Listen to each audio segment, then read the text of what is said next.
All right, everybody, this is Frederick, and we are live for tonight's Saturday Q&A for Saturday AM, our pilot manga community. This is our live winner reveal for the October test flight part 2, and I'll explain a little bit about what that part 2 means. But we are happening. This is live right now. In fact, I'm going to take a moment and just let everybody know that we are now live on our various social media, and then we'll go into more details here soon. So I've just let our Saturday AM fan page know. I'm going to let our pilot manga community know as well, and then we will be very close to getting started here. So I hope everybody's doing well on this weekend, this Sunday night, or Saturday night, Eastern Standard Time. Big day here in my home state, in my alma mater, UNC Chapel Hill. Things look like they worked. Carolina beat Duke, so it's been a very good day today. But let me see here. All right.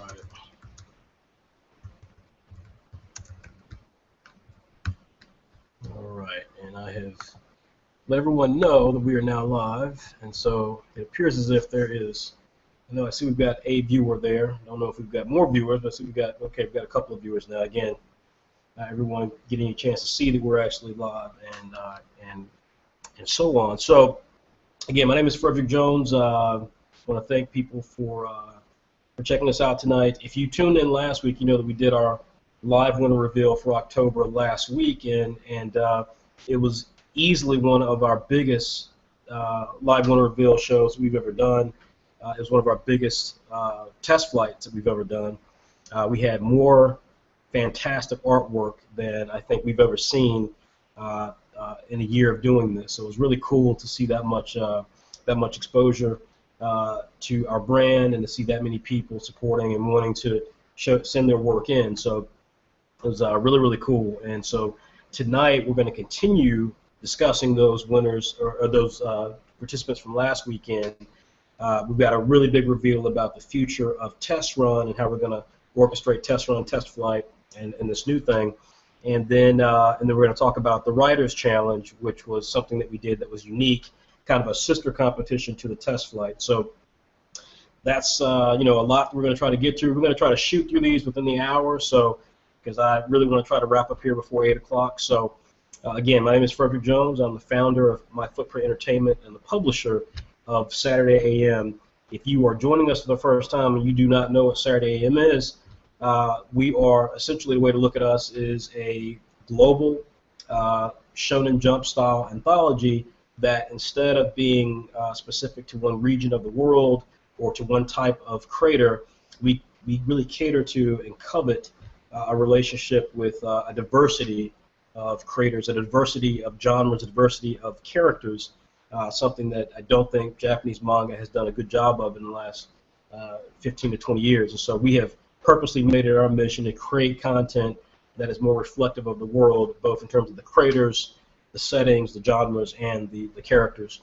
Our two biggest series have recently been collected into into what we call Saturday Tank, and these are essentially graphic novels, or tankobons if you like the Japanese nomenclature.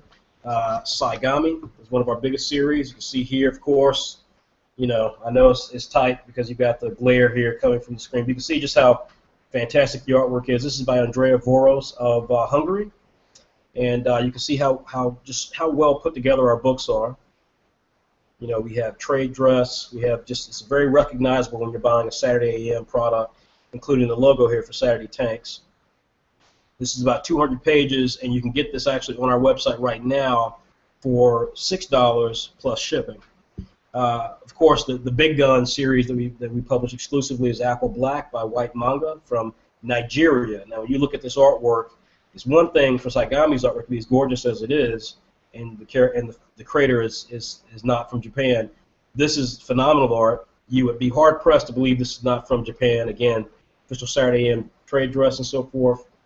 Saturday Tanks logo, and this is something that, again, only we publish. The creator is African. He's from Nigeria.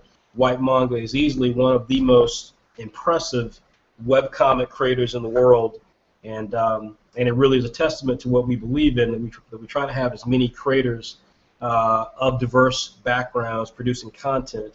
Doesn't mean that the series that they produce have to, feature characters who are diverse, but we try to have diversity on both sides of the page, as we think that people like that. Some other series that we have, and I'll of course show you our website here. Here's Bully Eater from Raymond Brown. This is another fantastic series. This is a poster that we had produced I think last year or year before last. We currently have over 17 different titles. We deal with 17 creators, I know that for a fact. And we publish between both our website and a digital magazine that we produce, 2 digital magazines. And so we're really proud of what we've been able to accomplish in the last 2 years. It has not been easy by any stretch of the imagination. We are not funded like, so many big companies are, and yet we're producing content and we're exciting fans all over the world. So again, that's who we are. That's what we're about. I'll show you our website here very shortly. One of the best things about us is that we put our money where our mouth is, and so if you want to try out what we're about, if you believe that no one can call themselves Shonen Jump, which is ridiculous, we certainly are not saying we're Shonen Jump, but we are trying to produce Shonen Jump type quality in comics. If you don't believe that's possible, then give us a try. It's just $5. You get a chance to get 20 issues, full issues, for a year. Our books are commensurate with anything you would buy from the American comic book scene, certainly sites like Comixology, and that you could enjoy that content for just $5 says a lot. 20 issues as well says quite a lot. So again, my name is Frederick Jones. We do not own Superman, but I love this hat.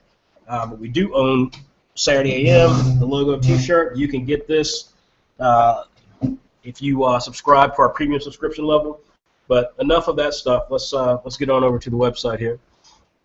So I'm going to now do a screen share, send you guys over to the website, and let's see here. And then the fun can really begin. Let's go here.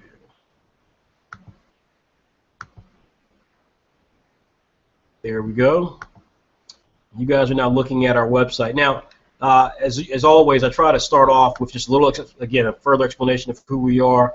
Again, if you come to our website, you get a chance to start right off with our 4 big series.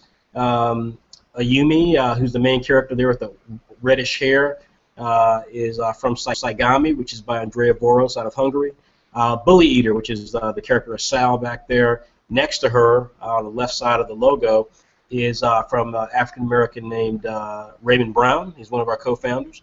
The gentleman with the Tommy Bahama type outfit on the other side of the Saturday logo is one of our new hit series by Leonardo Massip. And what's unique about Leo, aside from the fact that it's his birthday this weekend, is the fact that that Islanders actually debuted within Pilot Manga. So that all that came to fruition from Pilot Manga says a great deal about how committed we are to diverse creators, to finding new creators, and trying to really make an opportunity and a brand that is successful for that type of voice that maybe gets passed over far too often, both in the manga and American comics. Islanders is a really fun series, comedic, shonen, action style, and Leonardo's from Cuba. Last but not least, of course, is Apple Black, which is our biggest series. Is from the Nigerian creator White Manga. Now, these are the 4 core series that make up our magazines, but by no means is that the only series that we do. As we scroll down here, you see our last issue was issue 34. We ran into some issues with our designers. Those have been fixed now. But what I will say is that, as you can see on the cover of that issue, that is Anthony Perez, who is, as you can tell, a Latino character. So is Turbino on the top list, but he is also a focal character that will be featured on that banner soon.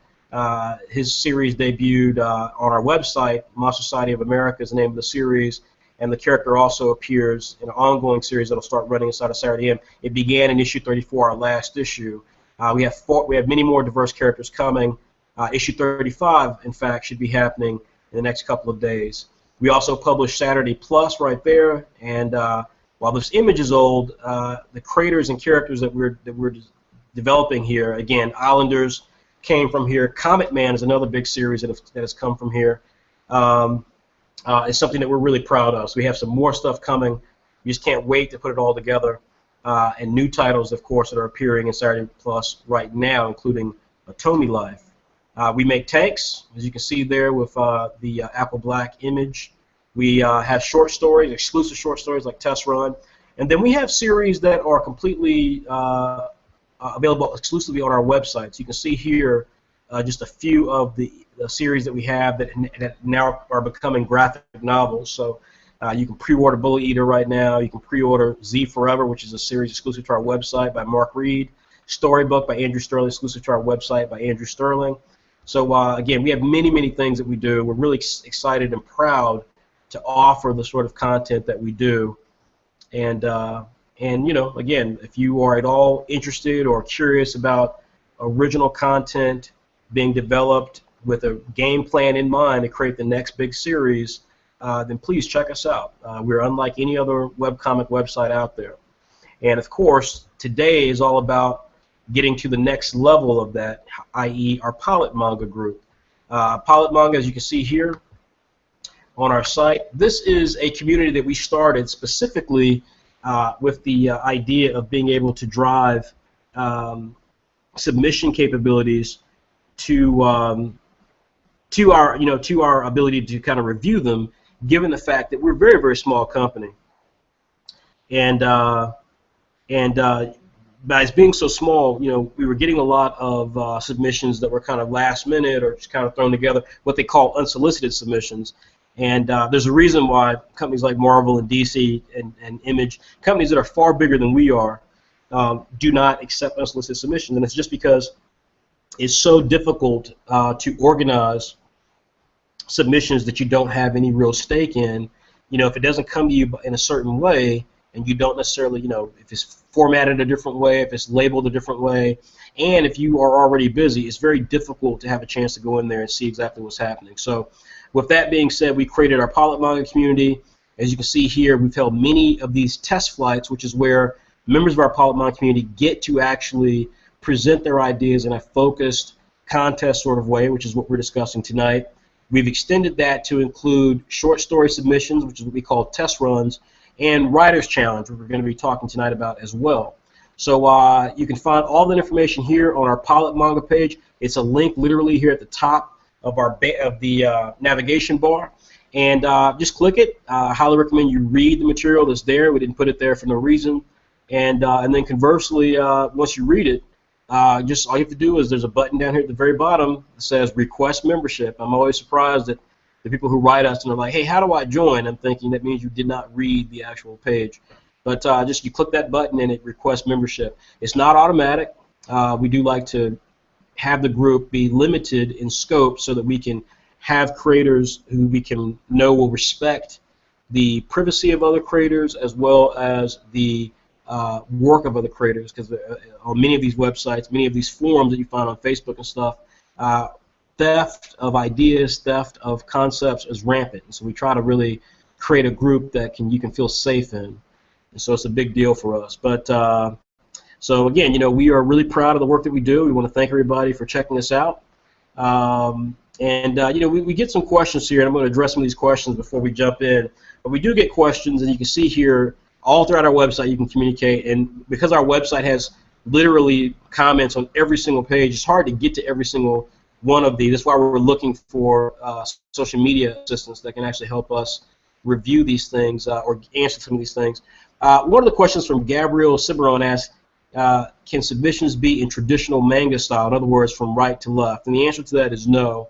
I mean, you know, it can technically be in there. We'll certainly review it, but again, our whole thing is that you know, we're looking for people who appreciate the manga style, but actually are students of the manga style. And what I mean by that is that you know, if you actually love manga and are a real student of it, then the things that are worth, you know, copying of manga, which is what we try to do, are really the technical things like, you know, how they tell a story, how they construct scenes, how they introduce characters, how they deal with combat sequences, how they depict drama and character design.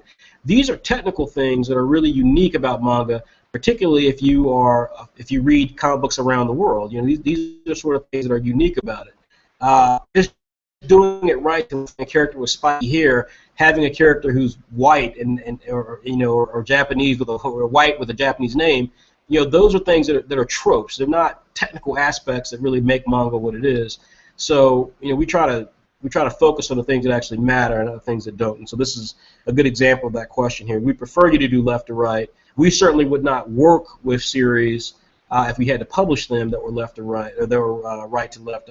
I mean, so again, it's, not worth doing that, particularly if you're not from Japan. That's another thing. If you're not Japanese, trying to copy the Japanese on that level just doesn't make any sense. Gamaru Kazuru asks, when will the next pilot test flight be, and how many pages do we need to submit?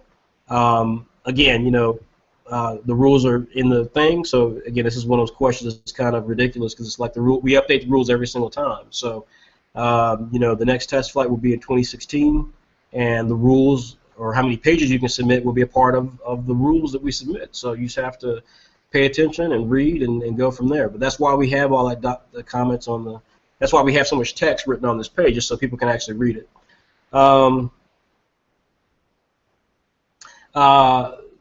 Quentin Branham asked, what if I want to posit? I'm not sure exactly what he's saying here. My manga here, would you let me join? The answer is you need to join first, the pilot manga group, and then you can submit your manga in contests and or forums that we set up specific, a la the thing that we're just talking about regarding test flights and the rules of test flights, things like that. Last couple here, Emily H. says, to join pilot manga, when you're asking about emailing background and personal info, what exactly are you looking for? Are you looking for an address or what country we're living in? If someone can answer this, it would be very helpful. So, Emily H., this is a great question. And so the answer to that question is the reason this question matters is because we recommend people join us via Facebook. So when you click the request membership button, it actually takes you to Facebook, and therefore then we can actually look at you and learn about you before we determine whether or not to admit you. And the reason we do that is not a popularity contest. It has nothing to do with how you look, who your friends are, anything like that. Our objectives are to make sure that, first of all, that you are real, because there are a lot of spam bots, a lot of sex spam bots, or things that are a bit too seedy for us and for the sort of community we want to build. So we try to stay very clear of admitting people that we know are just there to spam our fans and our members. Number two is we try to make sure as well that we can tell that you're actually a creator, because if you're not a creator and just a fan, we have a fan page you can join. And so joining the pilot manga group is not a place to join so that you can sit on the sidelines and ask questions like, who's more powerful, Goku or Naruto? In fact, we have many members that we routinely kind of expel from the pilot manga group because they are just sitting on the sidelines and kind of watching people, and at that point we get a bit scared that those individuals then are just kind of watching things and making notes and maybe copying people's styles or taking from people. Again, we want to create a very safe community, something very unique in the world of webcomic creators and communities. So we want to try to create something special. So all we're looking for, if you're not a member of Facebook, is just let us know a bit about you. Do you have any sort of online profile that we can check out, like a portfolio or a DeviantArt page or something of that nature? We just need to, what country are you in, certainly, how old you are. These are things that are important for us. We don't need to know your full legal name or who your parents are, things like that. Again, those things aren't important. Finally, let's see here. Last three questions here. We've got one, again, from Quentin Brom, who says that he's starting to draw his own manga. He wants to know how you them. I am a 13-year-old, and I love your manga. You taught me everything in drawing. Now I'm a drawing master. So Quentin is one of our younger fans, and that's awesome. And I will say that we try not to work with individuals who are under a certain age range. For us, we won't publish you if you're under 16. If we do, it's a very rare case, and we prefer you not to join pilot manga unless you're 16 or older. So that should kind of answer that. If you're 13 or so, we'd much rather you stay in school, spend your time in school, be a good student, perfect your skills, and then apply, because it's very difficult for someone who's that young to work with us in that capacity. William Winslow would ask, hello, I've popped on here before, but anyways, he's currently doing a passion comic of his over on Contestant called Song of Rebirth, and I'm interested in potentially getting it on this website. However, it is written in the monthly format, meaning 40-page chapters. So when entering into later contests and stuff, well, I have to do something special, as I don't really want to change the format for pacing reasons. It'd be super appreciated if someone got back to him on this soon. Thanks. So, this is a good example. He also included an image here, which looks pretty good, actually. But this is one of the questions that we get a lot, and this is one of the things that again, is really important to understand, is that this is a Saturday AM Pilot Manga Submissions Group. That's literally the name of it. It's Pilot Manga Submissions Group. And what that means is that we are looking for people who are trying to submit content to Saturday AM. If you are doing work on another website, like Tapastic or SmackGeez or whatever, Comic Fury, so on, chances are, then we're not interested in your work, only because of the fact that, you've already got a place to publish, and we want people who are really excited about publishing with us. Number two is that more than likely, as William here demonstrates, you're already doing what you do on a site that allows you to do it. We have a very specific way that we work. So the idea that because you already publish it somewhere else, but you like us better, and you want to bring your title to us, but then therefore you may have to change your format, and this person saying he doesn't want to do that, again, like, these are all the reasons why you should then not try to join with us. I mean, the thing that I find interesting about notes like this is that tells you something that we're doing this right, that we have a fan base that extends to other websites who are like, hey, I'm actually working on this other website, but man, I really want to join you guys. That speaks very highly about the work that we're doing regarding our fandom and our brand and our style and things of that nature. On the other hand, it also speaks to the problem of webcomics, which is that people look at things in a very weird way, and this is a good example. Like, we're not going to change the way we operate because you want to maintain what you do on another website.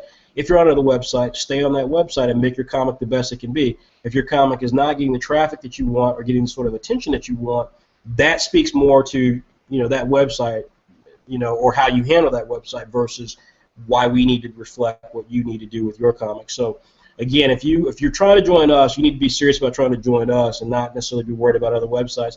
And if you are on another website, I can almost assure you that, as again this note proves, you will change what you submit to us. It will change because we operate a certain way, and you would not be able to do what you do on another website with us. So that answers William's question. Last is we have Bunny Void, who asked, when he tries doing test flights, they have problems. First problem, technically due to newness on the site.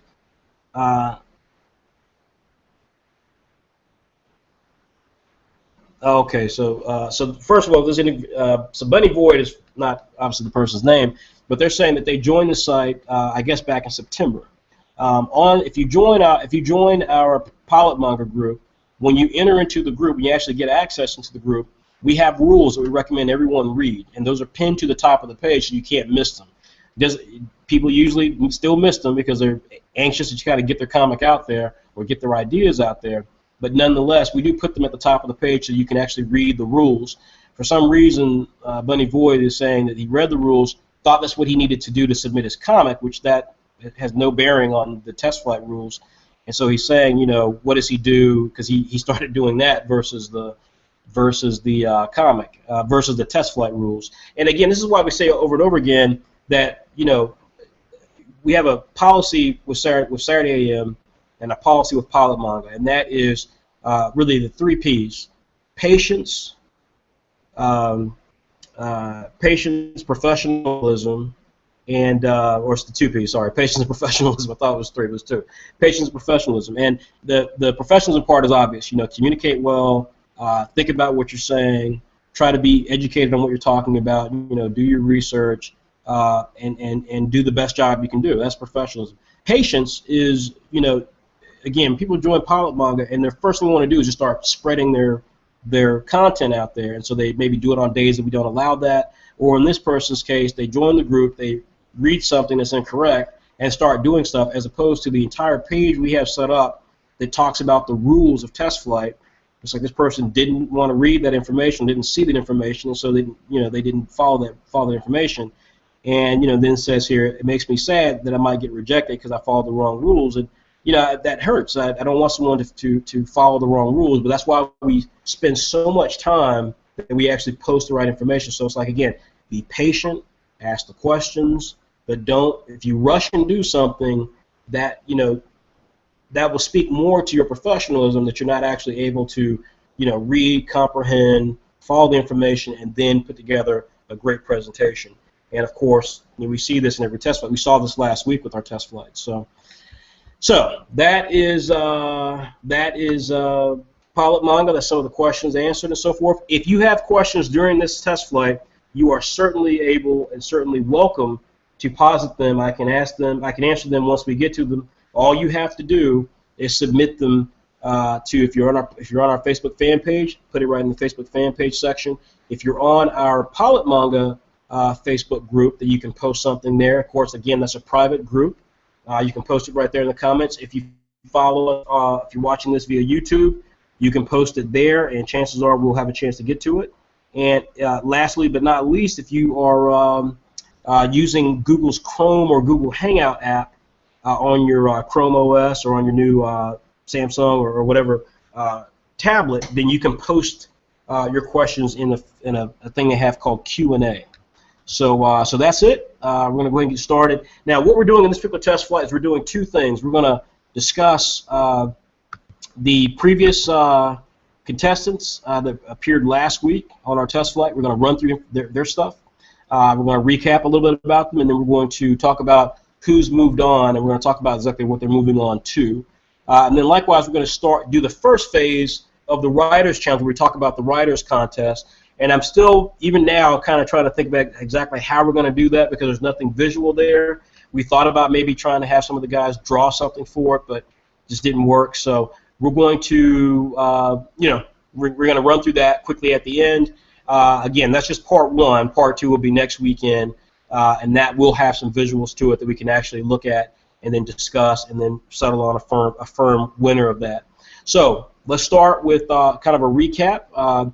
Give me a moment here. What I'm going to do is I'm going to prep this thing I did that actually shows previous winners from last week. And then likewise, there was one contestant who did submit his stuff on time, and I'm actually going to review his stuff. It was his name is Sandino Christian. So let's let me first get everything prepped here for these guys who entered. We're going to run through I think most of their entries, not all of them, because some people had their stuff in PDF format, and it was really difficult to pull them for just a quick photo essay, if you will. So, unfortunately, that's that's the reality. But these are not all of the series that are here, of course.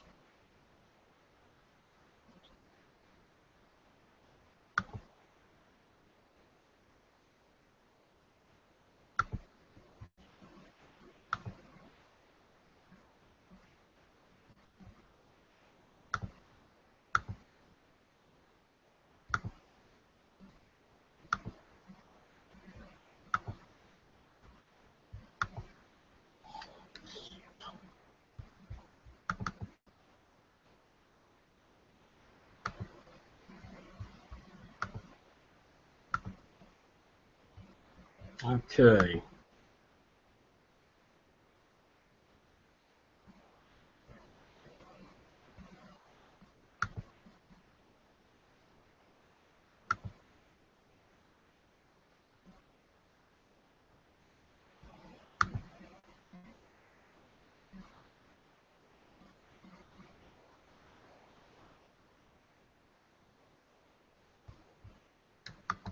Okay, let's see here. Sorry, I'm trying to pull up. There we go. Okay. All right. So what we're going to do, this is just really just going to be a quick rundown of these groups that we looked at last week. And as I said, we're going to profile the final entry that we had.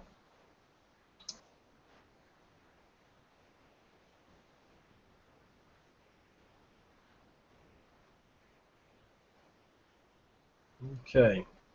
All right, so first up is Max Mattinson's Kickers. This was a series that short story series potential idea that featured basically a plot where humans were kind of moving off to like they're going to explore a future, a civilization or find these kind of artifacts off of the planet Earth, and so they were going to be using these kind of exoskeletons or exosuits to do so. In the short story, we get basically a conflict or an introduction to these two characters and a conflict, brief conflict that introduces them. This was one of those things that really excited me at the very beginning. I didn't care for the name, but the idea of exosuits, I'm a kid of the early 80s anime scene, so I grew up with the original Mobile Suit Gundam. That's to this day is still one of my favorite anime material ever. So this was something that really had excited me. Execution for this was not as strong. There were some challenges. The writing had a lot of backstory to it, although the dialogue between the characters was pretty good in the two-page scene. But the short story itself was pretty lacking. It was really just kind of a teaser for the idea of the series, which didn't seem very fleshed out. There's a lot of backstory, not a lot of real scenarios that seemed interesting regarding exactly what the plot of this was. We're seeing it again do with these kind of artifacts that were off planet that they were going to need to try to get, but first we're going to have to try to assemble a team. The exosuits were not drawn very well. This is an artist that I think has some potential, but between what he's trying to do from a storytelling standpoint, which I don't think is particularly strong, followed through with his art, which is not where it needs to be, particularly when exosuits are involved. This was an interesting idea, but didn't quite do it for me. Then we had, this one was by, let's see here. This was by, what was the show man's name? It was Tony Dawkins. It's called Blaze Reborn. This one was pretty solid. Artistically, it was solid. Character designs were pretty funky. It was essentially Dragon Ball. That was the big complaint for it, is that this was literally the plot of Dragon Ball, assuming that Goku, never really left when he went to go train in that other place to, figure out exactly how to use some of the powers with his Saiyan abilities, with Piccolo and stuff like that. This is just kind of assuming this sort of thing happened with Goku. That was certainly a distraction on that aspect of it, but there were some parts that were very inventive as well. And more importantly than anything, as I just talked about in the previous example, the execution here was really solid. The artwork was strong. There was really good characterization between the two characters, and the short story was a legitimate short story. It wasn't great by any stretch of the imagination, but there was something that occurred, and there was just kind of an aspect of the characters that was revealed simply by watching them exist and do what they did. So this was an interesting that was interesting. That's actually not right. Oops, hold on. We're moving into other products here. Sorry, should have put these in different folders here. Wow, so we've gone all over the place here. Okay, hold on. That is Raymond Brown sleeping in a car. That's actually not Raymond Brown. Hold on, let me have to pull up. I have to separate these things out here. Give me 1 second here.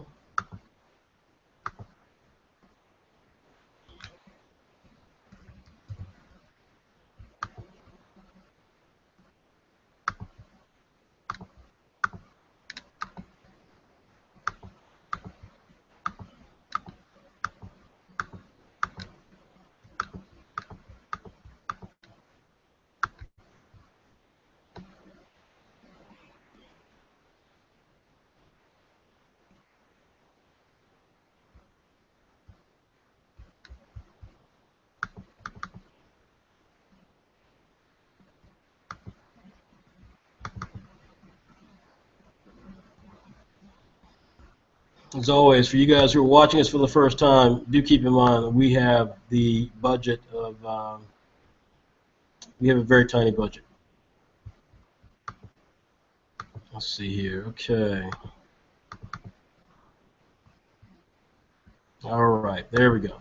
Now we're back. All right, so we are now back. Let us now continue on our lovely remembrance of these series. Next up was, this was called The Seal, and this one was featured art by, let's see here, I believe it was in Ganga Zuma, yes. And so This was something that had already kind of started off with a bit of some odd stuff going on because the creator suggested that this was like Resident Evil meets Final Fantasy, then it was Resident Evil meets Game of Thrones. That was, a good example of someone who's, using some fanboy elements to drive their narrative versus legitimately trying to tell a story that actually exists on its own merits. With that being said, the artwork here was really strong. I mean, this was some artwork here that had tremendous potential, and we were really intrigued artistically by this. Aside from the art contradicting itself, the general idea was interesting. In the sense that you've got basically a scenario where demons or these kind of beasts are now roaming the lands, and that after something happens, and so these guys have to try to basically seal this thing. And so it was interesting. I thought some of the character designs were strong. Like I said, again, this is easily from our test flight perspective. This is one of the strongest artistic presentation test flights we've had. A high percentage of creators had really strong artistic ability, and this was a good example. Again, there were some challenges there with the art, but nonetheless, the short story did not work at all, unfortunately. But this was a very, very interesting piece. Let's see. Next up, past that. Let's see. Then past that, we have. Let's see here.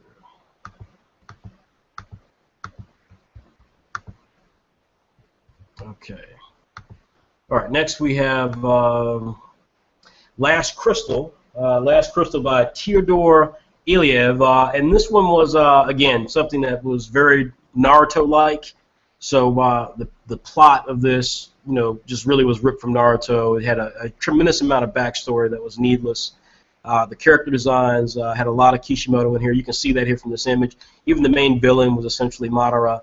That being said, the art here again, has real potential. I think there's, even though this has a very heavy Kishimoto style to it, there are some elements here that demonstrate that this artist could really take that style as a base and build on it in a tremendous way. But again, the story just didn't work. I mean, this was just literally Naruto, so that was frustrating from that perspective.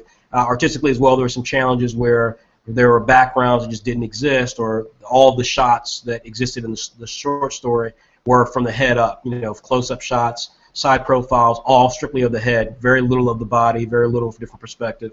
So this was an interesting idea.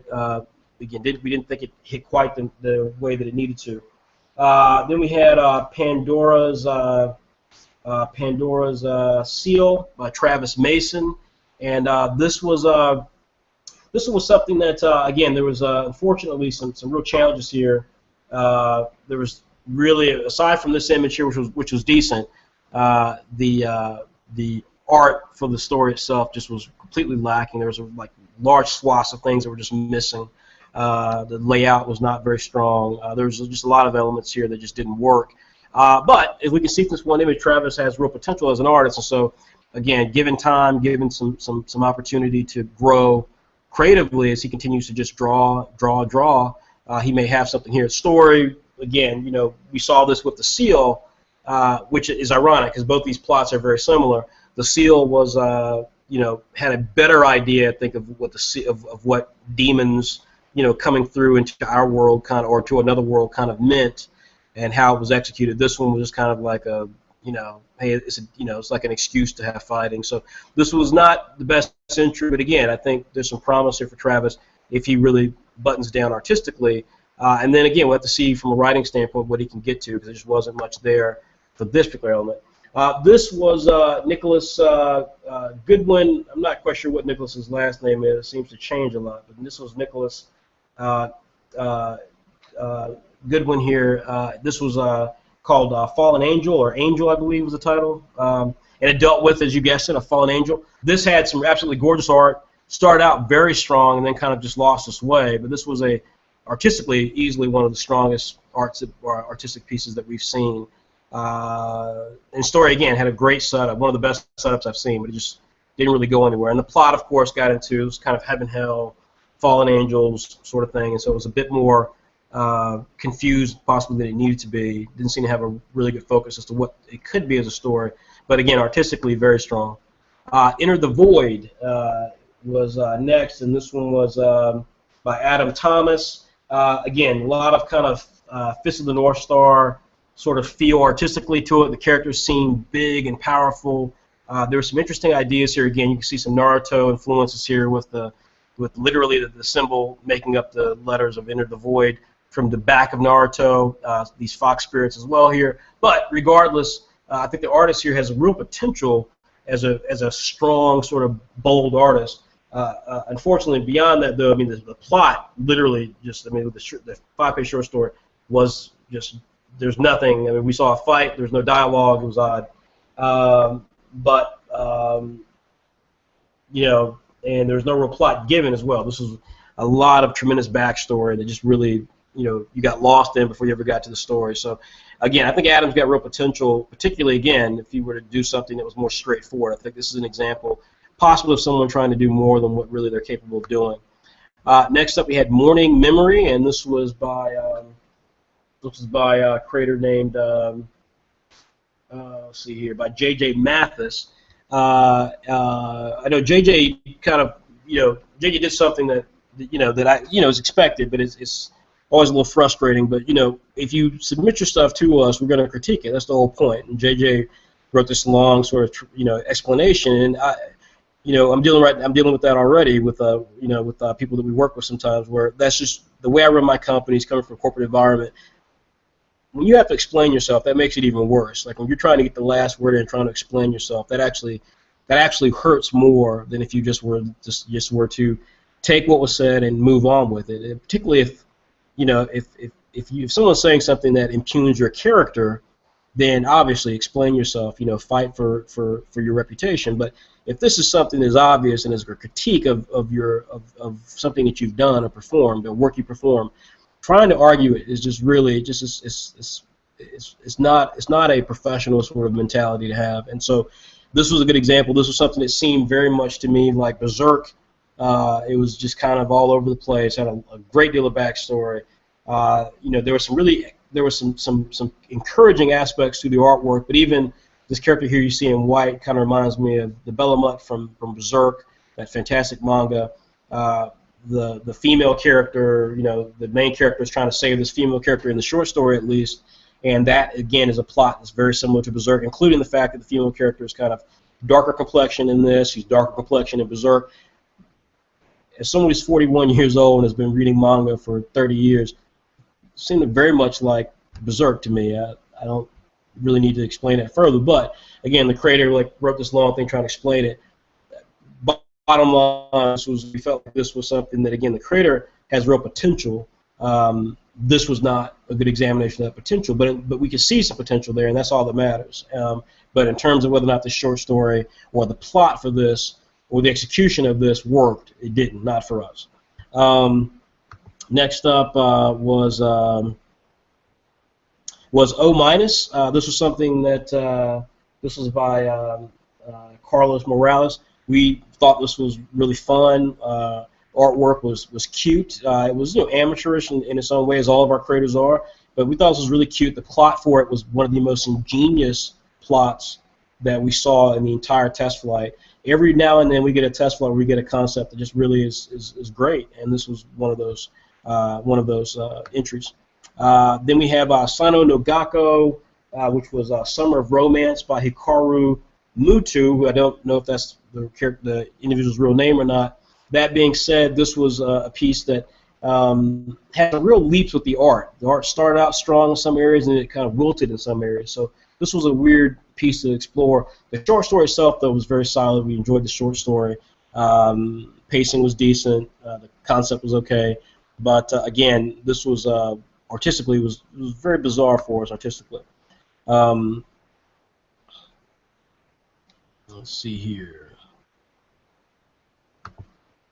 Okay, next up, should be coming up here in a minute, is Shift. And Shift is, well, Shift should be coming up here. I'm not sure why it's not showing up there. It's possibly because my computer sucks and we are looking at a lot of slowdown. but hopefully it's not affecting you guys. But Shift World of Kings by Tyrone Willis. There it goes. This one was, again, something that had some really great artistic capabilities to it. Some of the character design for the main character, I think his name was Leo, was one of the coolest I've seen. It was like 1970s Legion of Superheroes from DC Comics, bizarre character design. Like there was like these lines going across the character, but it still worked for me as a superhero fan. I thought it was really cool.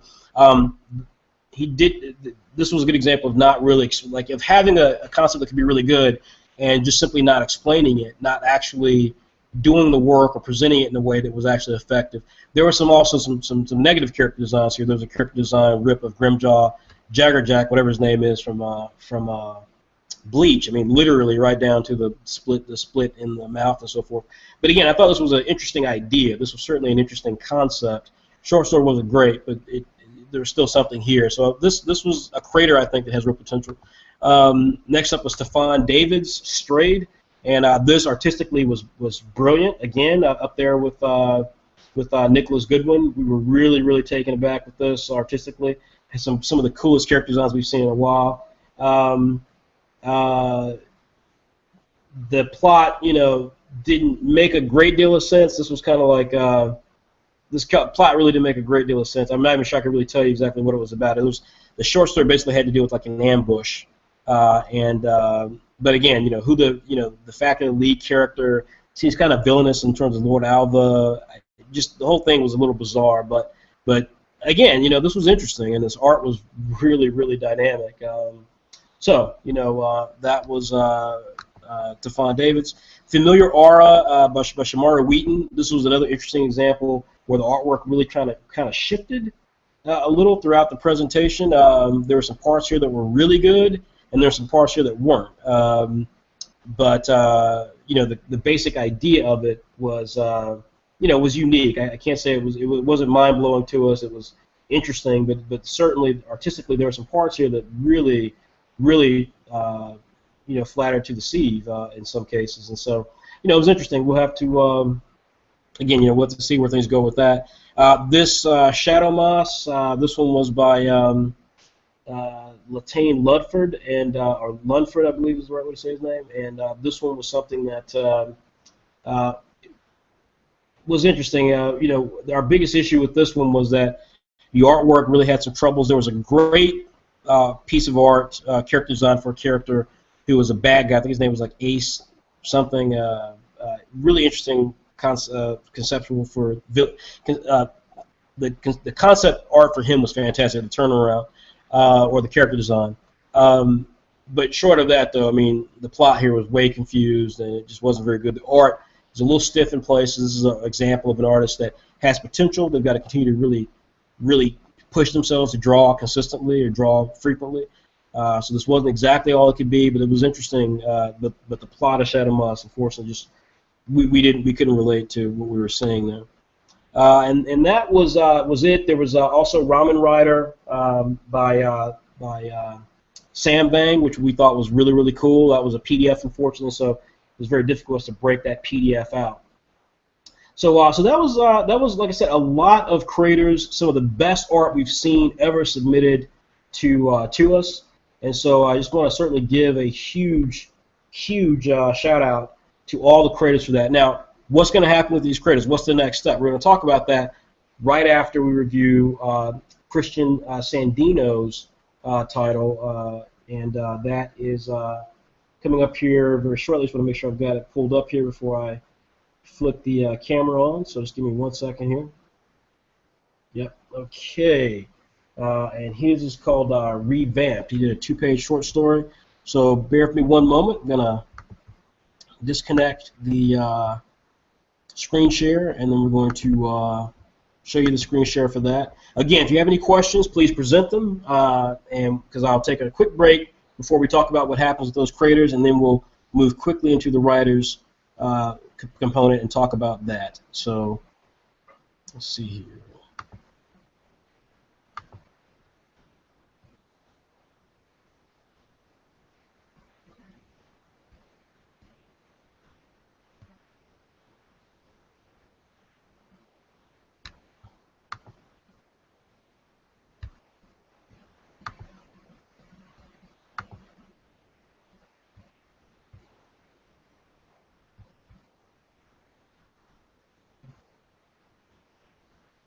Okay, looks like we're getting a couple of comments, a couple of questions. Let's see here. We got so we got a couple of comments, questions here. Let me get to these real quickly. Thomas Vang is the creator of Ramen Rider, so that was my mistake there. Thank you, Samuel, for. I got Samuel Vang on the brain. So Thomas Vang was the creator of that, and Ramen Rider again was something we thought was really interesting. Let's see here. Robert True Leo Reed wrote, said that he asked, I have a question for the group. What areas do you guys think I need to? Oh, he's asking the group what areas he needs improvement art and story-wise. So that's something he's asking. All right, guys, this is how ghetto this podcast is, or video cast is. I got a phone call from my dad, so give me one moment. Got to take this. Hello? No.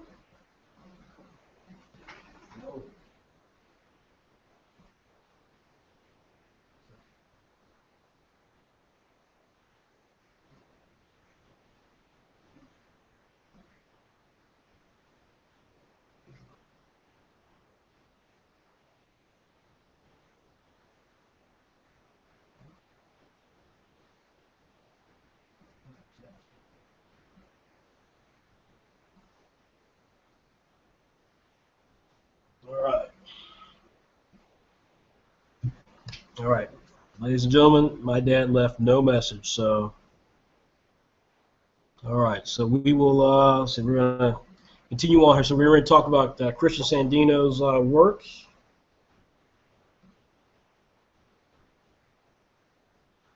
Okay.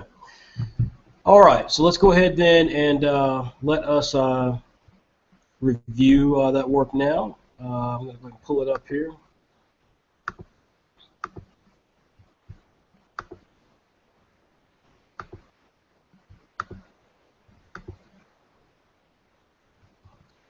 Okay. All right, this is from Christian Sandino, and this work is called Revamp, which I thought was a really cool name. And so, as usual, as we did last week, what we'll do is we'll run through a few of these. And again, in case anyone's asking or wondering, Christian did actually submit this in time. Unfortunately, it slipped through the cracks. It happens, slipped through the cracks. So we apologize profusely to Christian for that, and want to make amends by showing it today. So we start off with, for those of you who are watching this for the first time, what we do is we look at all the things in which people have submitted and review them. So this, one of the things we asked for is a banner ad, and this was a fantastic banner ad. This was just really tells us a little bit about the concept, makes you kind of curious about the series. It's called, says he's the prince of all vampires and he really sucks. And so it says, what are you looking at? And that's the character being profiled there. So it's not the strongest ad that's out there, but this does all the things that a good ad should do. It's got some art, so it shows you a little bit about the artistic ability looks like of the creator. It's got a great tagline, so it kind of explains a little bit about what the series is, teases it to a large degree, and then of course gives a bit more information here. The one thing I'll say that I'm not a big fan of is, as I've said before in the last week, no need to put your name on there.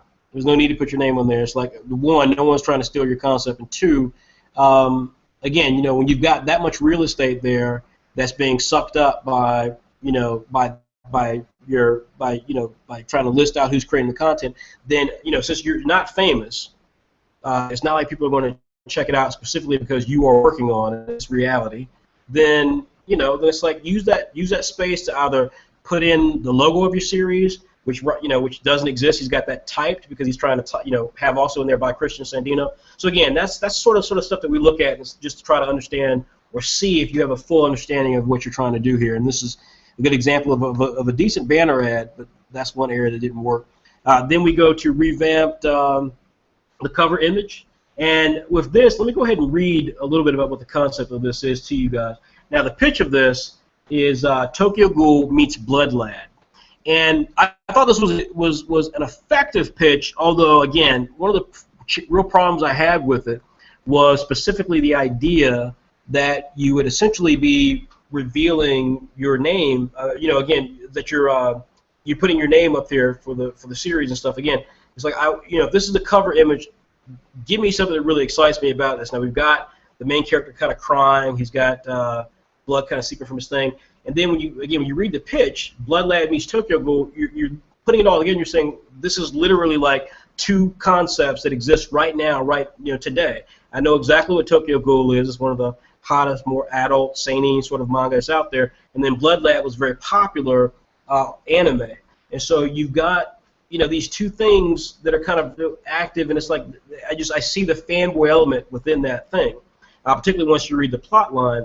There's a very fanboy element here. It's like as I said last week, you could just as well have a pitch that is something that you've never experienced before, but you know the general idea of it. So you don't have to watch Jurassic Park to know that it's about dinosaurs running amok. And so if you said, well, I've got a concept, that features superheroes meets Jurassic Park, well, you know what? That perfectly makes sense. Or you haven't got to be specific as to the superheroes. You can say superheroes meets Jurassic Park, because the general idea being is that if someone understands what Jurassic Park is, it doesn't matter who the superhero is. We get the idea that it's like, hey, what happens if you have a controlled setting where instead of dinosaurs, superheroes are there, and things start going wrong, and then you've got normal people in this situation, how do they deal with it? Like, all of a sudden now, either you're excited about the idea or you're not. But when I see Tokyo Ghoul meets Blood Lad, you might as well say it's Naruto meets One Piece. It's like, that's two big properties, and you're going to have to, now you've got to really explain to me why these two properties will come together. And in this case, I don't see too much of that. Not that the plot's bad. So in this case, it's Vladimir T. Dracul is the son of the vampire king Dracula. And when he's exiled after discovering the murder of his human mother by his own father, Vlad vows to kill him and become the new king of the vampires. Will he be able to defeat his purebred siblings and make it to his father? So the really interesting concept of this is that obviously this character is I'm trying to think of the right word. He's bi-vampiro, I guess. I don't know how you say it. He's biracial. He's half vampire, half human. And so we've seen this concept obviously before. Blade from Marvel Comics. So that would have been, you could have just as effectively used Blade in place of Blood Lad, and that would have been probably better suited for this. But in this case, again, this is a fairly strong concept here. Certainly works from that element. So then what we get here is we get the short story. And remember, you can submit a 2-page short story that had a beginning, a middle, and an end, or you can submit a 5-page short story. In this case, this is one here. I'm just gonna, because we didn't get to it last week, I'm just gonna run through it for you guys. We have a setup here. We can actually see some good background image here from Christian, and we have a character saying, "You did it, didn't you?" And then, of course, we have another nice exterior shot. We call kind of like a establishing shot. This is down a hallway or a corridor. And so someone's saying, "You're still an idiot, I see. She died a long time ago." So then we have the main character who's saying, "But still, you drank my mother's blood, didn't you, King Vladimir, father?" And the king, of course, says he did only what he had to do to survive. So then, of course, someone comes and tells him that we have to hurry. I know, Reneth. So then, of course, it suggests that he will take his revenge. He will avenge her and take the throne. He will become the vampire king. You got it? And so, are you joking? No, and I will live for eternity. No fool can take that reign from me. So then, of course, the character leaves, and we're left with the main character there kind of stewing in his anger, saying he's going to use his blood to kill you, same way you stole from my mother. So this is actually what we talked about in the rules. We talked about having having your short story be a setup for your series, and there are reasons why we don't like this. One is because again, we get so many people who again are like on these other websites for the webcomic, and if they're not trying to get us to take their webcomic, which again speaks of like, hey, I'm not getting any attention on this other website for my webcomic, but you guys seem to be getting a lot of attention, so I want you guys to market my series, and that to us just seems kind of bizarre. Like that's wrong on so many levels. Unless you want to pay us to market your series, I don't really understand why you would want to basically jump ship like that, because you didn't come to us to begin with. You went somewhere else. Now you're on another site. You're trying to do it. That mentality kind of leads into something like this, where even though the rules are very clear, we get these entries where it's like, well, I'm going to use this to set up my series. And then once I've set my series up, then I'll, if these guys say no, it's not really what we want it to, what the series could be for Saturday AM, well, then I've gotten the kind of publicity I want, then I'll take it somewhere else. Now, I'm not saying that's what this is, but Mark Cuban talks about this a lot on Shark Tank, and he has a real bugaboo about people who do this on Shark Tank. I don't choose to believe that's the case, but that's what stuff like this reads like, because there's no attempt here to have a story. It's just like, hey, here's my idea, and then here's a short story based on what you say, how many pages it could be, that literally sets up the series, and literally is taken from the backstory that I just provided. There's no attempt here to tell an original story. There's no attempt here to tell a story that features these characters, but is its own self-contained story. For example, he could have had a 2-page story where we see the character discussing how he wants to get revenge and kill his father, and he's talking to maybe he's talking to a young woman about this, and she's like, oh, but but you're a good guy and so forth. How you don't want to kill somebody. He's maybe wrestling with this desire he has to kill his father because what it meant to him, and maybe it could be a flashback to the mother. I mean, there really could have been any attempt here, and then of course maybe that short story he could have killed the girl who he's talking to, because he has to make that decision of whether or not he's going to be a vampire to get powerful so he can destroy his father, even though he's a half vampire. I mean, there's so many places you could have gone for a short story here with that concept, and this is literally just a character who's kind of debating whether or not he wants to kill his father, and nothing happens. I mean, literally nothing happens. I don't even know why the father left, because he just says, the guy comes and says, hey, father, we got to go. So this is a good example of webcomic plots, and people try to determine how to tell a story, and this is a good example of how we try to function at Saturday AM, how we really are focused on creators who understand how to tell a story. And whether you have 2 pages or 5 pages or 6 pages or 3, whatever it is, understanding that you have to establish who your characters are, you have to set up a conflict, you have to resolve it. That's storytelling. And all of this that I'm reading here from Christian is not bad. I mean, the artwork is stiff in some places, but at the end of the day, there's some character design here. The lettering, which I actually thought was quite good. I was actually surprised how good the lettering was, because that's usually an area that's not great. There's some problems with it, but for the most part, it's pretty good. Very clear and easy to read. And it looks like it was all hand-drawn, which is a bit of a problem. But, that was one of the things here that kind of caught me. Like I said, there's a lot of positives here, but that particular aspect of it, the fact that it did not get to a place where we could actually see a real story happen. I mean, if you like I said, that's just me coming off the top of my head. When you're telling me this is the basic plot of your series, and so you've got these dynamic personalities, there are literally tons of places you could go for a short story, and that's not happening. That was a little frustrating when I saw this the other day. We then get this character design piece. It's not quite a turnaround. If you guys have seen the images last week or any of our test flights, you get a good look at turnarounds. This is not quite a turnaround. This is basically a front view and a back view. But nonetheless, though, this is or a 3/4 view from the front and the back. But regardless, though, the character design here is pretty basic. There's not a lot here. There's not a lot here, in fact, that leads me to understand that this character is even a vampire. I mean, you can look at all these series that feature characters who are part vampire, Vampire Hunter D, again, Blood Lad. I mean, there's so many series that kind of feature that, and there's some elements here that could have really presented that, I think, in a strong way, and this did not do that. And so, but this was interesting. So that was revamped. Like I said, I love the name. I thought the name was very, very strong. Even though again, I don't quite understand what that has to do with the concept. I mean, is he again becoming a vampire again? That could have been the short story, is explaining why the name exists. There's so many places you could go with the short story. But regardless, that's essentially what we have for. So what I'm going to do here is basically talk about a reveal that we're going to do, and we're going to talk about exactly what that means for this particular test flight. So that reveal is, give me 1 second here. I'm going to pull this back up here. There we go. Okay.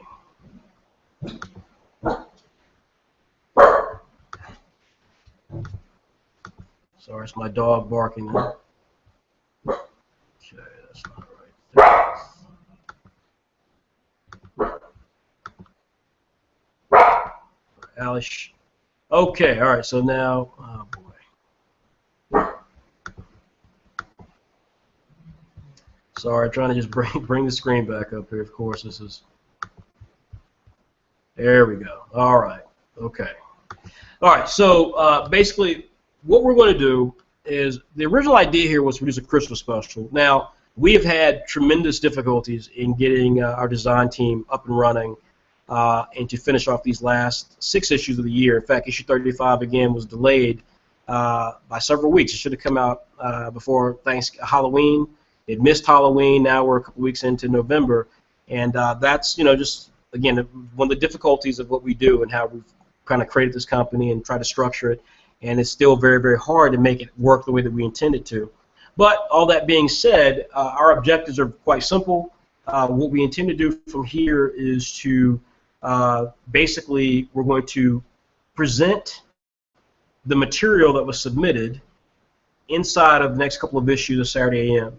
And what we want to do, and the reason we're doing this for 2 reasons. One, because no one really hit it exactly right, although we do have some people that we thought were clear favorites, but everyone kind of seemed to be a little bit different in terms of what they thought was strongest. And so because of that, what we've decided to do is to run these short stories inside of Saturday AM and Saturday Plus for the next couple of issues. And what we're going to do is then give you the ability to help determine who is the creators who get to move forward. Now, how is that going to work? Well, the way that's going to work is that essentially what we're going to do is you're going to basically work with us by creating by drawing art that essentially is just it can either be of the characters who are featured, and we will present this material on our website of the series that are featured, and if you do some fan art of those characters or of existing Saturday AM and or Saturday Plus and or Afternoon WebX characters, then we will give you a free subscription. We will send you the issues, and you will be able to then vote who you believe is the best series that we should run with. And so essentially, basically, we're going to be calling this something that we've talked about before, which is Pilot Manga Versus, because we're only going to have 3 slots, and we've got, we're going to be votes, and you're going to be votes, and you're going to essentially help us choose who are the creators that should move forward to Saturday Plus so that we can publish them over a first chapter and go from there. So again, we're not diverting too far from where we started off with the rules or with the prizes. Everybody gets a free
All right. Oh my God, that is called a really shitty computer that I have. That is ridiculous. Wow. All right. Wait. Wow. Sorry about that, everybody. I mean, literally, I'm just talking and things just poots out. But anyway, I'm glad you all stayed on. Just hold on one sec. All right. So evidently, I had too many things happening on screen, which is really truly sad. Regardless, so what we're looking at then, as I said, is we're going to have you all play a role in these titles moving to the next level, which is Saturday Plus. And so, how's that going to happen? Well, first of all, we are going to decide which titles will actually get that shot to be featured. And so those titles are. Just give me one moment here. I'll pull the list back up.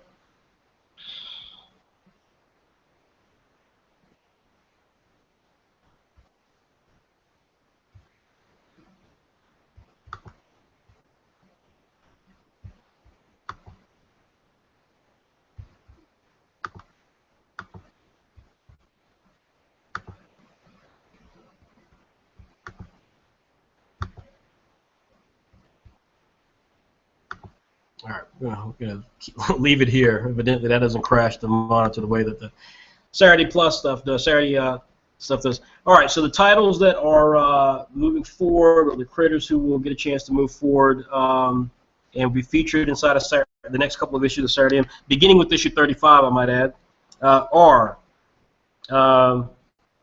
let's see, Tony Dawkins, Blaze Reborn. Okay. Tony Dawkins' Blaze Reborn will be featured in the upcoming issue of Saturday AM. Stephon David, The Strayed. Hikaru Muto, Summer of Romance. Carlos Morales, O-.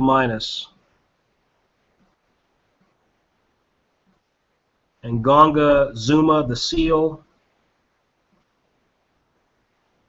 Shamari Wheaton. Thomas Vang, Ramen Rider. Anthony Jackson, Monster Blue. I'm not sure if I said Tyrone Willis, Shift, World of Kings.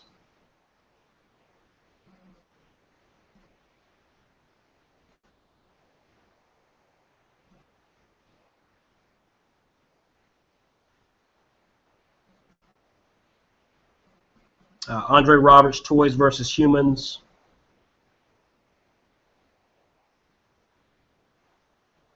And Cesar Rivera, Post-World.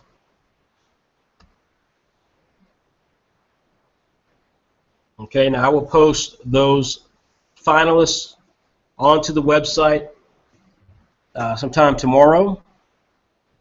And those individuals will receive additional information from us about what they'll need to do to change things around slightly for publication of the site. Please understand, for those of you who did not make it, this does not mean they get an advantage over you. First of all, I mean, again, we chose them because we think that they have the most talent, and right now we're telling stories that had some interest, even though, again, not all of us agreed on all of them. And some, you know, as we now get a chance to look at them in this kind of second leg of it, you know, we will have our votes be more firm, and we can, you know, lay down a very specific, okay, here's moving forward, here's who's not. But they will at least have their work featured in Saturday, which, you know, is kind of a good and a bad thing, because, again, you know, perhaps their work being featured in Saturday AM or Saturday Plus next to some other creators may not really stand out very well. But regardless, we will talk with those creators because there are technical things that need to change so that those things can actually go inside of the magazine. And again, these are technical matters, not you know, more time to do this and more time to do that. So again, the creators, just to recap once more: Andre Roberts, Tony Dawkins, Stephon David, Cesar Rivera, Hikaru Muto, Carlos Morales, Nganga Zuma, Tyrone Willis, Shamari Wheaton, Nicholas Goodwin, Thomas Vang, and Anthony Jackson. They will be moving on to the second and final phase of this October test flight. Okay? All right, so again, I want to thank everybody for submitting things. Again, if you were one of those people who submitted things like Sower Farizi, Theodore Iliev, Adam Thomas, Travis Mason,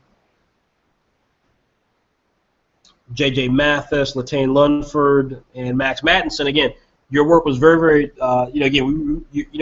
you have huge, huge potential, each one of you. The fact that you entered it puts you ahead of everybody else. 400 members exist in Saturday M's Pilot Manga, and you have bigger balls than a huge chunk of them because you actually put stuff out there. And what I'll say again is that whether you put it out there correctly or not, having the tenacity to actually put your stuff out there says a great deal about your creative impetus and desire to actually make this happen. As I've said many times before, working with Saturday AM, you will learn, to have a better sense of how to put things together. You have more experience that you'll gain. You'll have a better sense of how to tell stories. You'll gain experience at so many different levels. You'll grow as a creator. You will not get ambition. You have to have ambition. If you want to actually make a career of this, you've got to have ambition. And the fact that, the first thing I always look at is that someone who sits in Pilot Manga and is there for a long time and talks a lot and is constantly doing things but can never make the test flight. We see this all the time. That says a lot. It doesn't mean, by the way, that just because you did enter test flight that you have what it takes to go all the way with it. Because as we saw again with Saturday Plus, 4 people in the first time we did Saturday Plus went into Saturday Plus and only 2 came out. We have currently a run of Saturday Plus happening right now, and 2 people are in there, and we'll see if the 2 of them actually can make it all the way through the process. And there are more people coming. So again, it all comes down to how much you really want to put into it. So all that being said, let's now talk about the Writers Challenge. Now, we did a Writers Challenge that was very unique, because what the Writers Challenge was all about was giving our Pilot Manga creators who are writers a chance to really get into the conversation. This is something that I feel passionately about, because the entire idea behind Pilot Manga is that we create a community of creators who actually are serious about going to the next level, of trying to have a career at this thing. And so we created the Writers Challenge because we had so many creators who are writers who want to write, and yet they suffer from 2 things. One, this is a very visual medium, as we all know, and so it's a very visual medium like this. It's really hard to have a chance to stand out when you don't have anything to show. And so we're really excited about this concept for having the Writers Challenge, because we think that we have figured out, at least, I truly believe we figured out probably the strongest way for writers to get a chance to actually exist and to be seen and be noticed and to get the sort of respect and attention that they deserve in the world of webcomics. Otherwise, that's very, very hard when everything is so visual. And when you have so many creators who are artists and therefore believe that, hey, writing's not hard, so I'll write my own story. And then, as we saw tonight, and as we'll see when we have our next test flight, as we have the final part of this test flight with your help, we'll see again of many of these artists that I didn't think should go forward, who are artist-writer combos. We'll see how well they actually stand up to your scrutiny, based on how well their story actually reads. So, here's a nice little piece of artwork that I did. This is actually from James Attillo, who's an artist, but some neat piece of artwork here where the guy's actually talking about how he wishes he had something to say to the girl, because he doesn't know what to say. So, the basic ideas here that we asked for were this is a two-part contest, and basically what we asked for was for the writers to provide a pitch for their series concept, provide a 1-page plot treatment, and provide 2 scenes that were 3 pages each, in full panel-by-panel breakdown, meaning they had to actually say, they had to draw with words what was happening in this page and on that page and on that page. I give an example here. You can see how I structured it for for a Node to Heaven sequence, which is one of our new manga coming out. This is how I structured it for the artist William Brody when I wrote the story, and so this gives a good example of how you do that. Furthermore, they had to provide a one-page interview with themselves, where they actually explain a little bit, where we kind of get a sense of how they understand their story to be and what they want their story to be about. You know, as talking to perhaps a fan or something of that nature. So I'm going to leave this here because, again, there's not really a lot that I can show visually. And then I'm going to tell you guys about the 4 entries that we got. And this is going to go very quickly because, again, this is just part 1. Part 2 will be next weekend. And so we're going to start with Danny Bowie, who is the creator of something called Future Detective Panel. Future Detective Panel. So his basic concept here is Back to the Future meets Death Note. Back to the Future meets Death Note. And again, this is from Danny Bowie. The concept is called Future Detective. And the plot basically is that Dell, a detective of the NYPD and son of the great Dax Myers, his goal in life is to avenge his father and become the #1 detective. However, Dell wasn't anything like his father. Dell was the underdog. Dell has no respect and was looked down upon. However, that all changed when his father sends him a pocket watch. At first, the watch was useless. A watch is just a watch, after all. But one day, Dell runs into a crazy mass murder on his way to work. The murderer almost kills Dell. A moment before his death, the watch activates and saves Dell's life. The watch has the ability to travel through time. Dell learns that Callan, the girl from Time, activated his watch for him, and now Callan is stuck with Dell forever until he dies. Callan's sole purpose is to make sure that Dell doesn't cause a time paradox. However, she is stubborn and refuses to follow orders, making their partnership complicated. Dell soon learns that he wasn't the only one with the power to travel through time, and the organization of criminals also has the power. Dell and the organization know of each other's existence, but not their identities. Dell and the organization hunt each other down.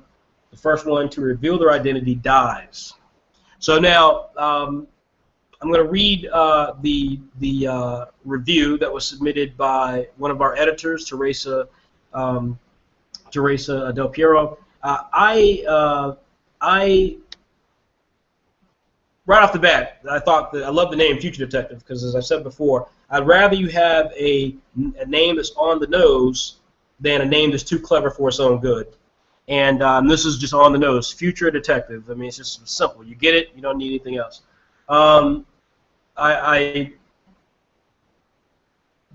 Two things really bother me with the presentation of this, and this is rampant throughout the entire presentation. One is grammar issues, which bothers the hell out of me if you're a writer. If you're a writer, then you're a writer. And the two things about being a writer is, number one, you write. You don't need an artist to help you write. You write blogs, you write poetry, you write whatever the hell you want to write, but you are constantly writing. We've seen in pilot manga so many people who call themselves writers who, what they really are idea people. They have lots of ideas, but they don't actually commit to any of the ideas long enough to actually tell a story. And this is something I want to challenge with the Writer's Challenge, is this notion of actually being a writer, meaning that you take writing seriously. You know, it's the same thing, by the way. Artists are very similar, because if you are a great artist, and we have plenty of great artists out there, guys who can draw their butts off, being able to draw your butt off is great. But if you can't actually do, like this image you're seeing here, tell a story from panel to panel to panel, then you're not a comic book artist. You're an artist, you're an illustrator, but you're not a comic book artist. Same thing with being a writer. If you don't know how to actually tell a story from beginning to end, if you don't actually have the tools like grammar and stuff to where when you present your work, there's misspelled words and things like that, there's run-on sentences, there's no exclamation points or commas, then that's a problem. And this had a lot of that. That being said, the concept was fantastic. Love the concept. Love the character that came out of nowhere, this girl killing. Love the character. I mean, that was kind of cool. Like the aspect of the criminal organization who's using this time technology. A lot of this worked for me, even though, again, there was a lot of pieces that didn't. But again, as I said before, the aspect here of this definitely had a little bit of This actually had a lot of Doctor Who in it, so as opposed to Back to the Future. It was more Doctor Who than anything. But you know, this was pretty good. I hated the father thing too, because it was so unnecessary to have the father piece on there. But regardless, you know, this was an entry that I was really kind of beside myself on, because I found it quite good, despite some of the things that didn't work. Here's where Teresa felt strengths. She felt the strengths. Number one was very good scene-setting abilities. She likes how Danny presented the characters and the world that they are in. She felt he did it in a very direct and clear way, didn't get too pretentious or pompous in how he was describing things. Again, something we see in writers a lot is where they try to use a lot of words that are too fancy for the situation and don't actually go together, but they think it makes the work seem more profound when it just makes it seem more ridiculous. And so Danny, I agree with Teresa here, actually nails that part. It's like, just tells a story. He's not getting into all this pretentious stuff. You know, he sets a good example of visual accompany the text well, and so, you know, it really works for some of the dialogue potential. Weaknesses, a couple of things here on the weaknesses. Teresa believed that he has an original concept, but she believes that Danny thinks he has the original concept, but she doesn't think he does. And she cites all the things that I was talking about earlier. You know, everything from the butterfly effect to Legend of Zelda: Ocarina of Time, Back to the Future, Groundhog Day, 12 Monkeys, Time Cop, Frequency, Day of the Tentacle, you name it. There are so many popular time travel films, as her point, that this is nothing new. Now, I totally agree with her on that. Where I would say, you know, again, the potential is with Danny is if he stopped trying to do some of the silly stuff like the dead father and figure out who murdered my father type stuff, and instead really got into the idea. Again, the Death Note idea was literally the idea of power over life and death. This has a similar conceit, but he doesn't really. I never saw where Danny actually recognized that. Furthermore, it says here, time traveling at its best. Teresa says time traveling at its best presents complex paradoxes. Complex paradoxes and a lot of ingenious cause and effect relationships that combine that with the detective genre, where you get an immense amount of inventiveness, and boom, you've got a really nightmare script writing experience that, you know, potentially could be really complicated. So again, she thinks this is something that you know, is going to be very difficult for Danny, being a first-time writer. I think that, again, this is a brilliant concept. I think there's real opportunities here. And we'll have to see if Danny's got it. But this is, for me, something that I'm prepared to. I want to see the next step of this. So Danny is going forward, and we'll be working on some pages that we send to him for dialogue. Next up is Samuel Vang. Samuel has, let's see here, Samuel Vang, and let's see, here we go. Samuel's thing here is. Samuel never gave a name to it. If he did, Samuel will have to correct me because I didn't see it. But it's Wild West sprinkled with supernatural excitement is his description of the concept. So he didn't actually put a pitch in here, not that I know of. He just kind of got a statement about it's Wild West sprinkled with supernatural stuff, which we actually have on our site. It's called man, I forget the name of it. Oh, God. We have this great manga on our site, and it's still up there. It's Wanted Dead or Dead. That's it. Wanted Dead or Dead by Mariel Villarreal, Mexican artist, writer. She's taking an extended break, but that's still a very fun manga. Supernatural, weird, kooky elements mixed in with the Wild West. Anyways, the plot here is that Kizoku goes on the adventure of a lifetime to find the Mariero Diamond of chosen fate and bring his father back from the dead. So we get a little bit of backstory here. Kizoku is a young boy adopted by a rich manufacturing family. He is oftentimes lonely and spends most of his time dreaming of one day manufacturing his own ideas, but he is shunned from his adopted family, and when his adopted father dies to unknown causes, he must learn the truth of his past in order to survive his future. So once again, we get the orphan child scenario. Then we get Everdeen. We get some character descriptions. But bottom line here, because there's really not an actual total plot here that we actually get a chance to see. So Samuel does some setups here, and so I'm going to try to tweak this for each entry that we do, because again, like I said, I don't want to just read through everything that's here. But what I will do is I'll read a character description from Samuel, and then I'll read one of his pages. But here he's got Kizoku, the main character, is 16 years old. He has black messy hair that covers his neck from the back. He stands at 5'8". He's very skinny and lanky. He has a fit body nonetheless. Wears a cowboy hat that hangs on his neck mostly, and he also wears a white tank top with the words cowboy on them. He wears red shorts and is often seen wearing oversized cowboy boots. He has a earring in his left ear that's kind of like a red gauge, and wears a compass in his pocket that is given to him by his father, whom he's never met. He's a strong, bubbly, positive, innocent personality and has an obsession with a fictional spicy chip called Days. So let me read you one of the pages. I'm going to go with page, let's see here, page 3. Panel 1, we open with a wide mid-shot in disbelief. There's 3 thugs who look on shockingly as Kizoku begins to stand up, gun in his right hand, and the hair covering his face. His backpack and hat are now on the ground next to him. Panel 2, it's a close wide shot of the gun in the thug's hand. Kizoku's still visible from far. Panel 3, the side shot of them pointing the gun at one another, wind blowing, begins to blow aggressively, and the leftover debris and trash from the filthy train station is evident. The atmosphere has shifted. Panel 4, we get a wide close shot of them taking 3 steps back. The woman moves her position. The other 2 thugs look on, Kizoku and his foe still pointing their guns as they move back. Panel 5, close shot of Kizoku running towards the thug after the words shoot are announced. The air behind Kizoku shows the thug is firing his shots, but Kizoku is dodging them. Panel 6, close mid-shot of the thug looking on in disbelief. Kizoku under him with the pistol. Sweat begins to form on the thug's face. The thug behind him are shocked as well. Panel 7, wide shot of Kizoku punching the thug in the face instead of shooting him. Panel 8, mid-shot of the thug on the ground. The other thugs begin to run as their friend is lying unconscious. Now, the reason I chose this page was I remember when we were looking at this, this is a good example of a writer maybe not necessarily having a good idea of how to lay out action or structure action. Because literally in some of these panels, you've got so much things that the artist will have to draw that whatever energy Samuel is trying to go for that happens on this page, it's lost. It's absolutely lost.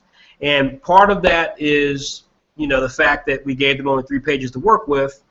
But again, that's what writers have to be able to know how to do, is be able to, you know, like, it's not important that we see the action sequence in this particular instance. And if it was, then you should have started that. You should have done the action sequence on page 2 and 3, and not maybe start the setup for the action on page 2, leading into page 3. But this is a good example of where if you're trying to write art, write for an artist, you're providing too much information. Not to mention that there's also some stuff here. I'm not sure here. Samuel's posting a note here. So Samuel, you're not webcomic writer. Samuel, you're not webcomic writer. Sorry. So perhaps this is, maybe I've got this wrong. I thought this didn't have a name on it. I thought this was Samuel's.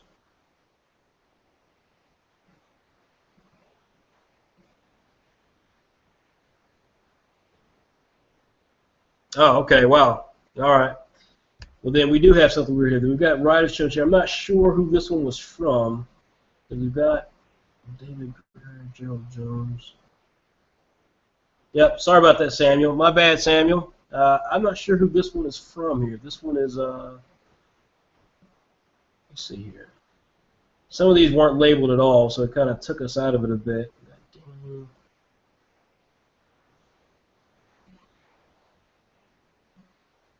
Ah, this was David Greer. David Greer. Sorry, Samuel. This is David Greer. My apologies, Samuel. We will read yours shortly, Samuel.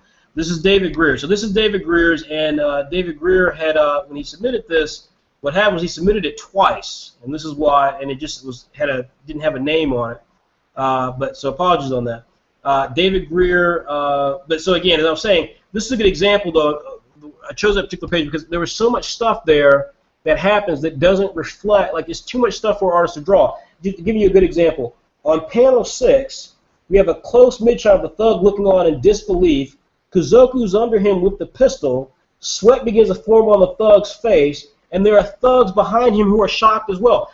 number one, if Kazoku is on the ground underneath the thug whose face is sweating, you might potentially be able to do that from a bird's eye view. In other words, the camera's up high, looking down. We see the thug with sweat on his face.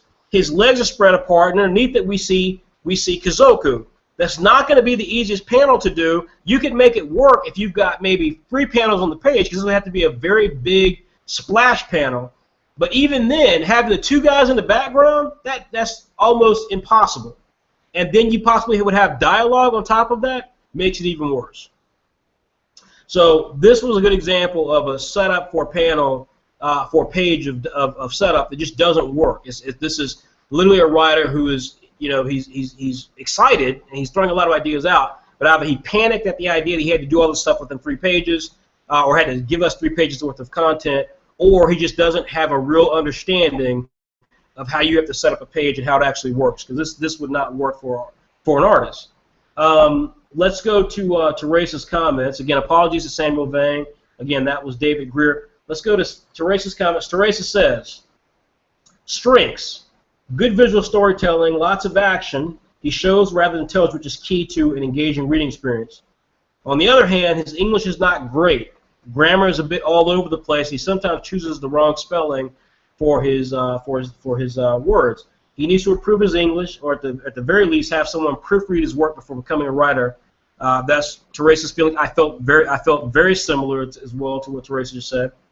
His weaknesses are his character descriptions are superficial, focusing on unimportant appearance details without well-developed characters. There's no piece of fiction that can flow, no matter how good the plot is. And so that's my feeling as well. So with David, I am not advising that David goes forward with the next step of this. And again, the reasons are for what Teresa laid out. Number one, the character descriptions, which I read one for Kazoku, bothered me on two levels. One, it was extremely superficial. I mean, these were literally like I like anime or manga. Here are things I know happens in anime and manga. You hear all these kind of useless, weird things that the Japanese will make a character have, like a pocket watch or a compass earring or whatever the scenario is.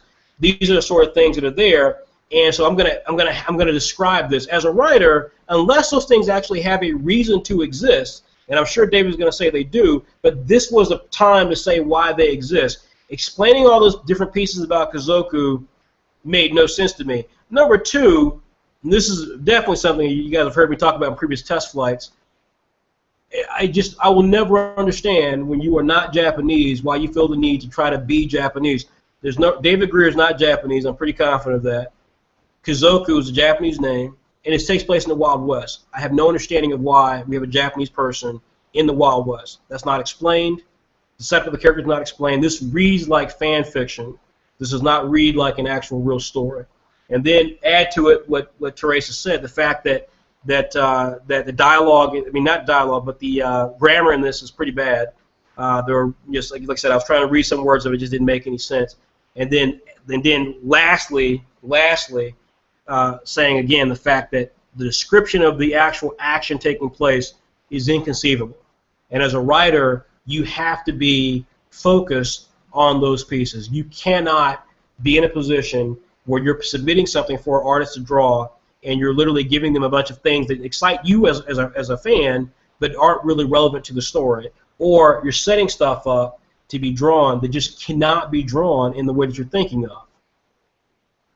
And so again, like I said, either the perception of what he needed to do was a bit more than what he should have had, or he was just excited about trying to show an action sequence and showing us he could think of an action sequence, and then when he put it out there, like this should have been across 3 pages and not squeezed into a page, and this was literally just 1 page.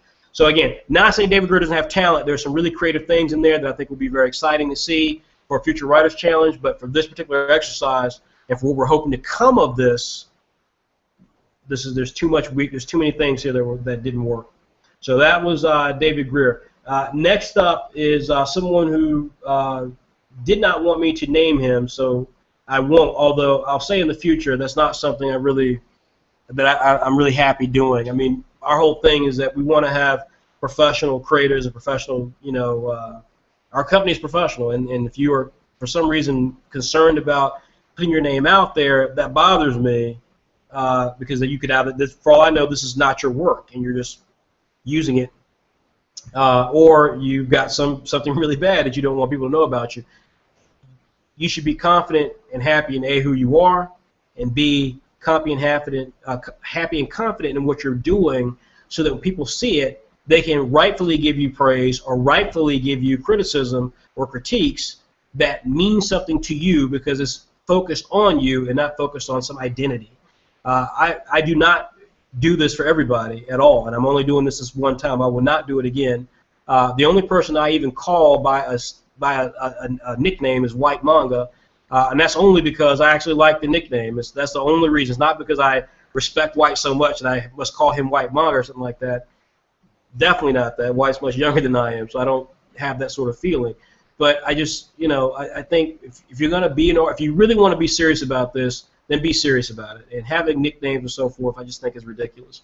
Nonetheless, I will acquiesce to this and refer to this gentleman as anonymous for now.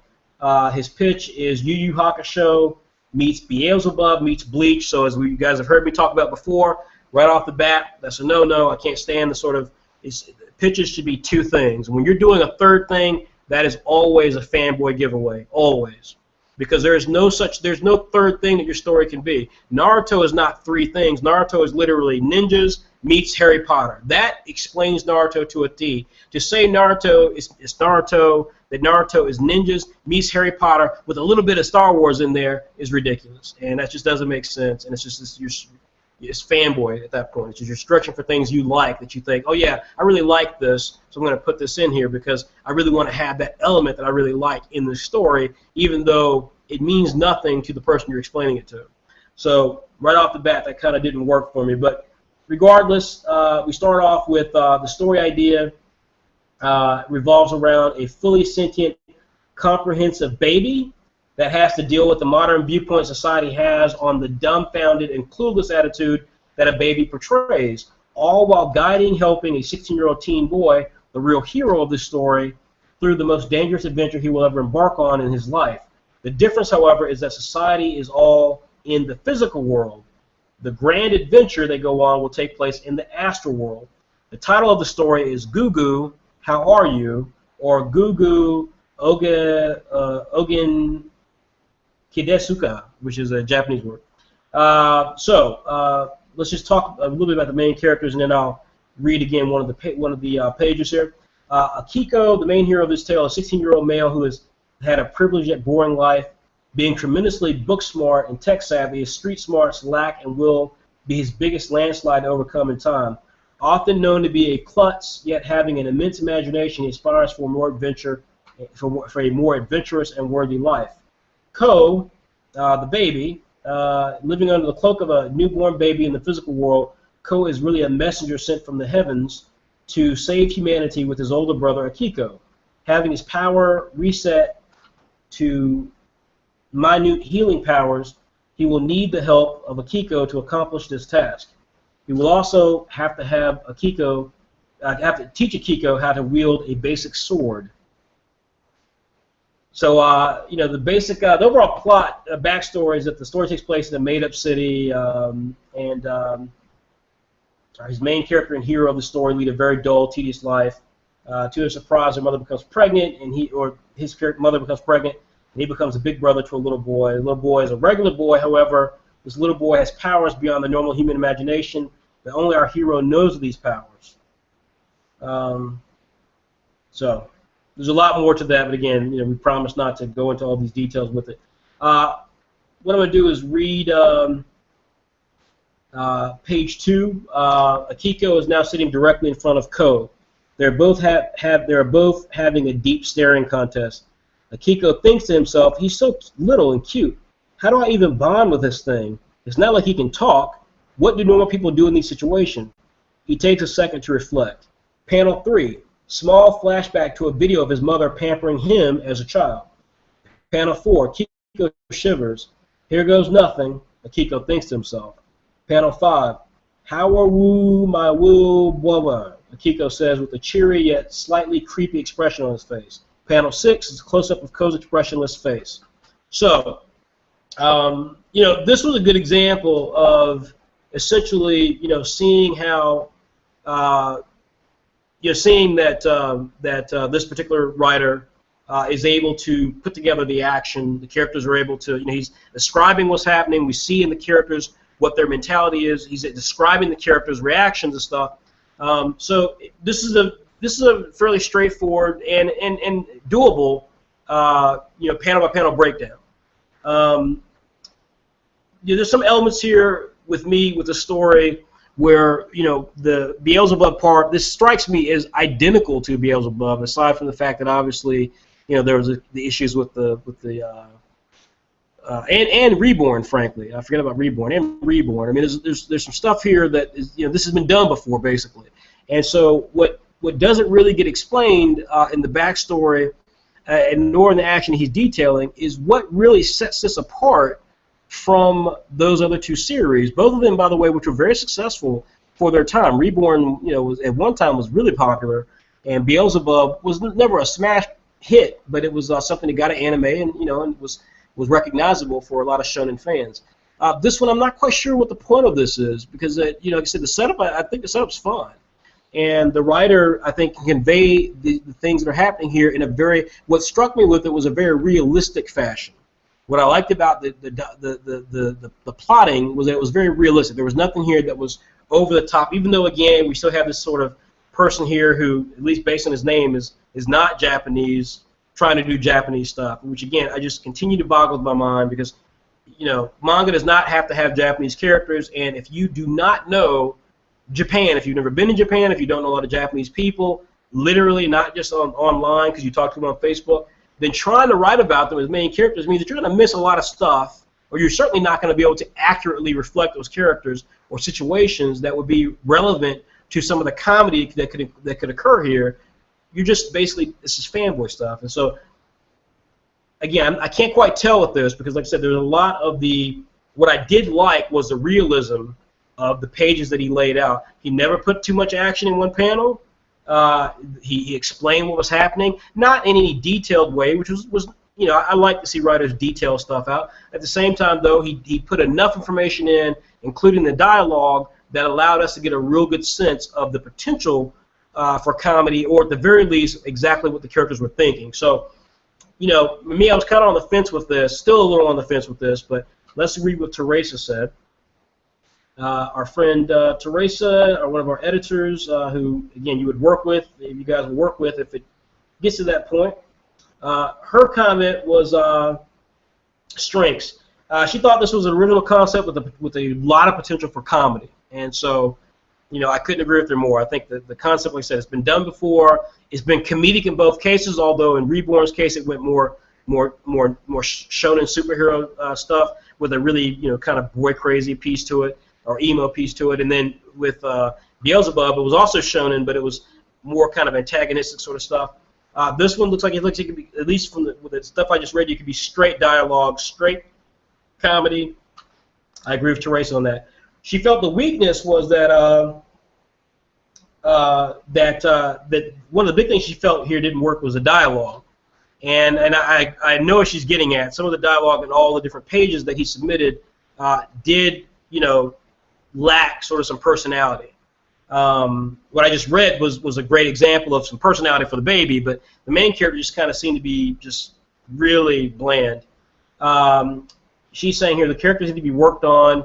You can clearly see the voice of the scriptwriter coming through the characters when it should be the opposite. And I totally agree with that. I think it should be, we should be seeing the characters come through. What we're seeing here is the writer describing, again, what the writer thinks is kind of unique and not really the character coming through because the story and plot are so fully understood. So, Teresa feels like the author really needs to have a deep understanding of the characters first for them to have their own voice. That being said, I'm going to approve this writer to go forward, although he and I are going to talk because I'm not going to call him anonymous next time. So if that's something that he doesn't work with him, then he may not go forward. But my feeling with this was that I thought there was enough room here for something unique that I'm curious to see this writer put together some dialogue. Plus, I thought about the dialogue for the baby. I thought was relatively smart. Again, it was on the nose, which pointed to the writer's being a writer and not. But again, the stuff that was here, I thought has real potential for comedy. I'm curious to see this writer, do some decent dialogue, or at least have an attempt to do some decent dialogue to see if he really has what it takes to go to the next level. But setup I thought was decent, and I think this has real potential as a concept. So that was that. And finally, Samuel Vang and his property, as he rightfully corrected me on, is called Deceptor, I think he said it was, which was interesting because I actually never caught the name of it in the thing. Everything he described it as was the pitch is Terminator meets Power Rangers, which I love that setup. I thought that was a great setup. The plot is that Garnet wakes up suddenly and now owes a debt with his saviors, only to turn against them without understanding his newfound strength and the new world. The backstory is that Garnet is a hopper, a cybernetic super soldier that wields elemental powers. He was actually a man before becoming a cyborg, and because of his amnesia, he tends to have different views and reactions compared to others. Garnet, however, is consumed by his emotions that result in some unfortunate events. So, and let's see here. Garnet, of course, again, just the description of him. He's a normal man who was killed in front of his daughter and son, later turned into a hopper, which is a cyborg that furthers the birdhouse's plans. And then he goes to describe a bit more characters. Bottom line, I'll give you this bit. Dr. Shin, the scientist who was responsible of creating Garnet and most of the birdhouse monsters, this character has a keen eye on the status of his creation, so he's really monitoring this main character. This is meant to be a serious epic. This was something that he did that no one else did. Samuel, he actually outlined who his audience was and the basic tone of it. Let's read through one of the action sequences here. In this one, we have Garnet launching a kick towards the man-spider's arm. Man-spider's arms ready to catch the attack. The man-spider should be looking pleased to see the attack. In panel 2, man-spider replies he knows Garnet's tricks as he tosses the kick away. It should be noticeable that Garnet is preparing another strike. Panel 3, man-spider catches Garnet's fist as if he is crushing it. We should see that Garnet is at a weakened state with his bent wrist. Panel 4, from Garnet's perspective, we should be looking at man-spider. We hear man-spider's comments of Garnet's weakness, including Garnet's inner monologue. The inner monologues are cut off into the background or panel. Panel 5, we should see Garnet lowering himself to the ground, which is gravel and ash, as man-spider towers above him. Man-spider is going to speak of how Garnet's children must have been weak and continues to mock him, and take a larger portion of the page. So, we get a little bit of description there. It was a tad confusing. I thought, but the main thing I saw was I saw panel 5 that Garnet's lowering himself to the ground. I assume he's landing onto the ground, and he's maybe trying to do that a particular way. But then the character is rising behind him, the man-spider. Again, that is something that, again, it's just, as I said in one of the other entries, that's just not something you can do artistically. And this, again, it's something that manga doesn't even do. Typically, if a character is landing, manga shows the land, and then they show the character rising behind them. But manga, one of the great things that manga artists do well is they really lay out the adventure, they lay out the action sequences in a very choreographed way. And I think Samuel was attempting to do that, or at least explain it here, but it didn't really work in this particular context. At least in panel 5, it didn't work. But nonetheless, there are a lot of pieces here that did. I like the fact that he talked about in one area, in one panel, where we can see the character's arm coming, so we know that even though he's dodging an attack, he's getting ready to throw another attack. And that's something that I thought was very strong, because that is how manga operates. Manga is very well choreographed. In American comics, what you get is you get Wolverine popping his claws and looking badass, and then you get the second panel, Wolverine is just jumping into a bunch of people. You don't really get Wolverine throwing his claw, someone blocking it, Wolverine then maybe tripping the guy and then stabbing him in the gut, and then maybe someone else is coming around, so Wolverine pulls his claws up and knocks off an arrow. I mean, you don't get that level of choreography in a Marvel comic because they just don't have that many pages. So instead you get really cool badass setup panel, a badass going into battle panel, and then the fight's done. That's usually about it. So in this case, I thought that Sam did a good job of kind of setting up how he was going to do the action. He told it very well. So here's Teresa's comments. Teresa said, as far as strengths, he has an interesting use of first-person view to generate interest. Again, if throughout the pages that Samuel put forth, there was a real setup of some of the action, and he did it through the first-person perspective. So we kind of were seeing it through the main character. And he would love to see how he pulls off a serious story with the low-budget spandex heroes, different from this character who's kind of kick-ass. So, she liked how he did the basic. There's a griminess to what Samuel's trying to do. He said he's going for an older audience. He's going for, or not necessarily older audience, but he's going for a serious tone. And there was a griminess to the way he was telling the story. Her weaknesses, which I agree with her entirely on this, is she doesn't really see a clear way to tell the story here. She feels like, Samuel's not really sure exactly of the one thing he's trying to do in the story. And I kind of agree with that here. I felt like we get a lot of these comics submitted to us that are the writer is the writer, artist, whatever combo it is 1,000% confident that this is a serious, make you pay attention type of story. When actually the opposite is true. I mean, the setup is interesting, but it never really rises to the occasion of being like this kind of profound, serious epic. And I agree. There's really not anything here that I see exactly what the point of this is, except for just having a badass super cop, which she has a great line here saying this really is more like RoboCop meets Power Rangers as opposed to his original the Terminator piece, because there's nothing. I mean, there's really nothing here about this guy being kind of this sadistic unfeeling sort of character. This is a character who has emotions, even though they kind of maybe go in and out. She also says that there's kind of some superficial changeable elements here. She says it seems as if the author is trying to tell a story with this particular character and hasn't yet really come up with the story of what this character is, what the story is for the character. So yeah, I think and I would agree with that. I think this is really kind of a concept for a character that this writer really likes. I'm not quite sure what the story is here. Now, that being said, this is very similar to the previous person we just talked about, the Anonymous. We had the baby story, where clearly the writer is trying to tell a story about he really likes this idea of a baby and this guy, the baby being someone who's really smart and intelligent, things like that. And I think that's imaginative. We've seen the story Sam was trying to tell before. We've seen the robotic, anti-hero. We've seen this before. So there's not,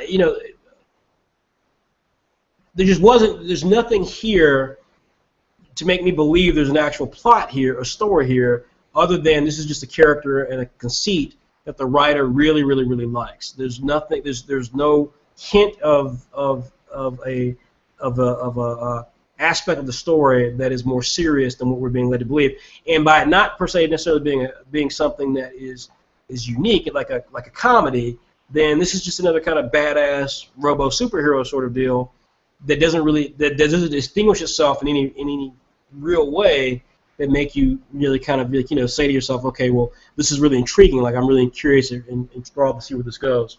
So this one, like the baby one, kind of has me at a crossroads here because Samuel did a few things very strongly here. I thought laying out the action sequences here, he did in a particularly good way. The same way that the writer who wrote the baby thing, I thought that one scene, which was not an action scene, but it really showed us the dynamic between the two characters. I thought that was laid out relatively well. Again, I'm getting, for both of those writers, I agree with Teresa, our editor, 100%. What I see in both of these writers is these writers and not the story. And so that's how I'm on the fence. But much like the previous writer, the anonymous fellow, I thought there was, in this case, whereas the previous one I thought that the potential was there for the concept, and I liked how he told a scene that was very standard and showed a little bit of a more realistic take on how these characters will behave with each other in that instance. In this case, I like that Samuel understands, and again, he's got other good examples, other good strengths here, but in the example I gave, what I thought was good there was showing Samuel's understanding of how to frame action. And I thought he did a good job of framing the action. So I'm going to allow Samuel to go through with this and get to work on some dialogue for 2 pages. And really, at the end of the day, all this really does, folks, is set us up for, when these writers get the pages that they have to draw. I mean, they have to letter. Is really set us up to them to really knock it out of the park with lettering, and that will be its own unique challenge, because what we're going to do is task them with telling the story entirely through dialogue. They will not choose the artwork. They will not be able to set up the artwork. They're going to have to really show the story through dialogue, and that's going to really be a telltale sign of the ability of these writers to write. So that's it. So again, just to recap, we had 4 entries. 3 of them were one was very strong. 2 we were right on the fence with, but we're going to allow them to go to the next stage and really kind of see if they've got what it takes to go to the next level with it. And then 1 was not bad by any stretch of imagination. David Greer was not bad by any stretch of imagination, but there were a lot of kind of superficial fanboyish things in there, and more importantly, the pacing didn't work on the action sequence, and the grammar was pretty bad. And those were enough things that just made it be something that just wasn't going to work. And so my comment to David, who is active on our Pilot Manga page, is, David, again, this is no way a combination of you. Please, when we do a Writers Challenge again, submit something for the Writers Challenge, but take those things into account. This is something I talk about a lot in test flight. When we get an entry that has Selwar Farizi in our last video last week, is someone who, just from the little example I got, was very talented. He was very vocal in Pilot Manga about how he wanted to be a part of Pilot Manga, how he was going to be a part of the test flight. And we get the entry. He was late, or relatively late. And then when we see the entry, it did not follow any of the things we asked for. And then, more importantly, to the point after that, it really didn't follow the stuff we asked for. There was no ad. There was no. I mean, we couldn't even see 2 pages because he had them 2. They were not in the right format spec that we've asked for in the past. But beyond that, it wasn't. I mean, just there's so many problems with it that's a good example of someone who could be incredibly talented artistically, but the fact that he did not take seriously or did not understand the rules well enough, or maybe have a grasp of English well enough to be able to put together a professional presentation, meant that despite how talented they may be, if it's going to be more work on us to manage you as a creator, then we can't do it. We're too small of a group to try to help you get to the next level and manage a ton of things that you do wrong just immediately. And in this case with David Greer, the same deal. David Greer, I think, has real talent and potentially can be really strong. I want to see more work from him, but there were too many things that did not click for us to allow him to go forward. That being said, Samuel Vang and the other individual that was anonymous were on the fence because, again, there were too many problems. There were some problems there that did not stand out in a positive way. Danny Bowie, on the other hand, had some minor weaknesses, but the stuff that he did for the most part was very strong. So again, we're very excited with this stuff. Writers Challenge will be going forward. We'll send the artwork to you guys on Monday or by Monday evening, and then you guys will have a week to letter those pages, and we will give you the information then, and then we will firm up exactly what happens. Now, to recap on the test flight, again, we suggested a number of individuals go to the next level. That next level will be explained in detail on our website tomorrow. And part of that next level is that you, the viewers of this, the members of Pilot Manga, the fans of Saturday M, will get to actually determine which of these creators gets to go forward and become a creator of Saturday Plus that gets an editor assigned to them and so on. They will get that process by having their work featured inside of upcoming issues of Saturday M and Saturday Plus, and you will get a chance to vet them by getting to vote on them. The only way you get to do that is either you buy the issue, you are already a subscriber, or you yourself will get to draw an image, get featured, get promoted, get featured, all the fun things that we do when we find good artists or really good pieces of artwork. All you have to do is draw something and say, hey, I want to be considered for the test for reviewing this upcoming test flight, and you'll get a subscription, you'll get issues sent to you, and we'll have some other goodies built in there from there. So we thought this would be a good way to allow everybody, even those who did not get a chance to participate in this test flight, to participate in at least being able to play a role in how this test flight plays out. So everybody, that is pretty much it. It's 8:48. We went a little longer than intended, and of course, we had that that debacle where I fell off the chat. But that is everything. And what I want to do right now is just, again, if you have questions, I'm happy to spend the next couple of minutes answering those questions. Otherwise, we're going to go directly. We're going to just wrap up this evening, and I'll be working very hard to finalize stuff for Saturday AM issue number 35 to come out. It includes the debut of No to Heaven by William Brody and myself. It also includes the latest Saigami and the finale of Atomi Life inside of Saturday Plus issue number 12, which is bundled with Saturday AM issue number 35 if you are a subscriber at the premium level or if you buy the issue outright. We will also now be having one or two of these comics. Will be one comic inside of Saturday Plus, one comic inside of Saturday AM. You can vote on it by getting a chance to check out those materials. So that's it. So again, if you've got questions, you can post them to our Facebook fan page. I'll be checking right now to see if any questions are up there. And then conversely, you can post them to some other places. So let's see here. Let's check and see if we've got any new questions. You can post to our Facebook fan page, which is www.facebook.com/SaturdayAM, one word. If you're a member of our Pilot Manga page, you can post it there. If you use Google Chrome or Google Hangouts with the Chrome OS, then there's an app as part of Hangouts called Q&A. You can post something to Q&A. Last but not least, you can post it on YouTube. So I'm going to be checking all those places right now. If you've got questions, get them in quick, and I will respond.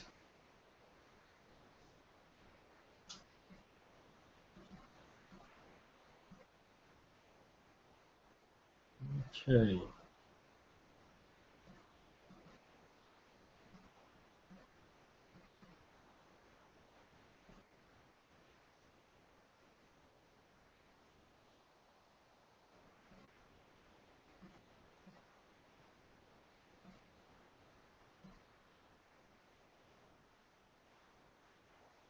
Okay, well, Christian Sandino, wrote just to say he was very excited that we reviewed his work, and again, we apologize to him that we didn't get to review it last week. It was our fault, but glad he submitted it. Thought it was a really interesting concept, and hopefully he'll tweak it and work on it, and his overall abilities for the next time he enters the test flight. But he's definitely got talent, and there was definitely some ingenious stuff that was there. So we look forward to checking out what he comes up with in the future. Which Christian says he will do. Robert Trulio Reed, or Robert Reed probably is what I should say. I'm not sure I'm pronouncing his full name. But Robert Reed posted a comment. Basically, he says he knows I'm a phenomenal writer, which that's amazing because I don't know I'm a phenomenal writer, but I can write. Saying, do you draw as well? And I do draw, Robert. I draw the most kick-ass stick figure you've ever seen. Robert's saying he would love to see some of our art. So, Robert, maybe one day you will. Let's see here. Do we have any other? We have nothing posted on YouTube, and I don't see anything. Posted anywhere else. Let's see what else we have here.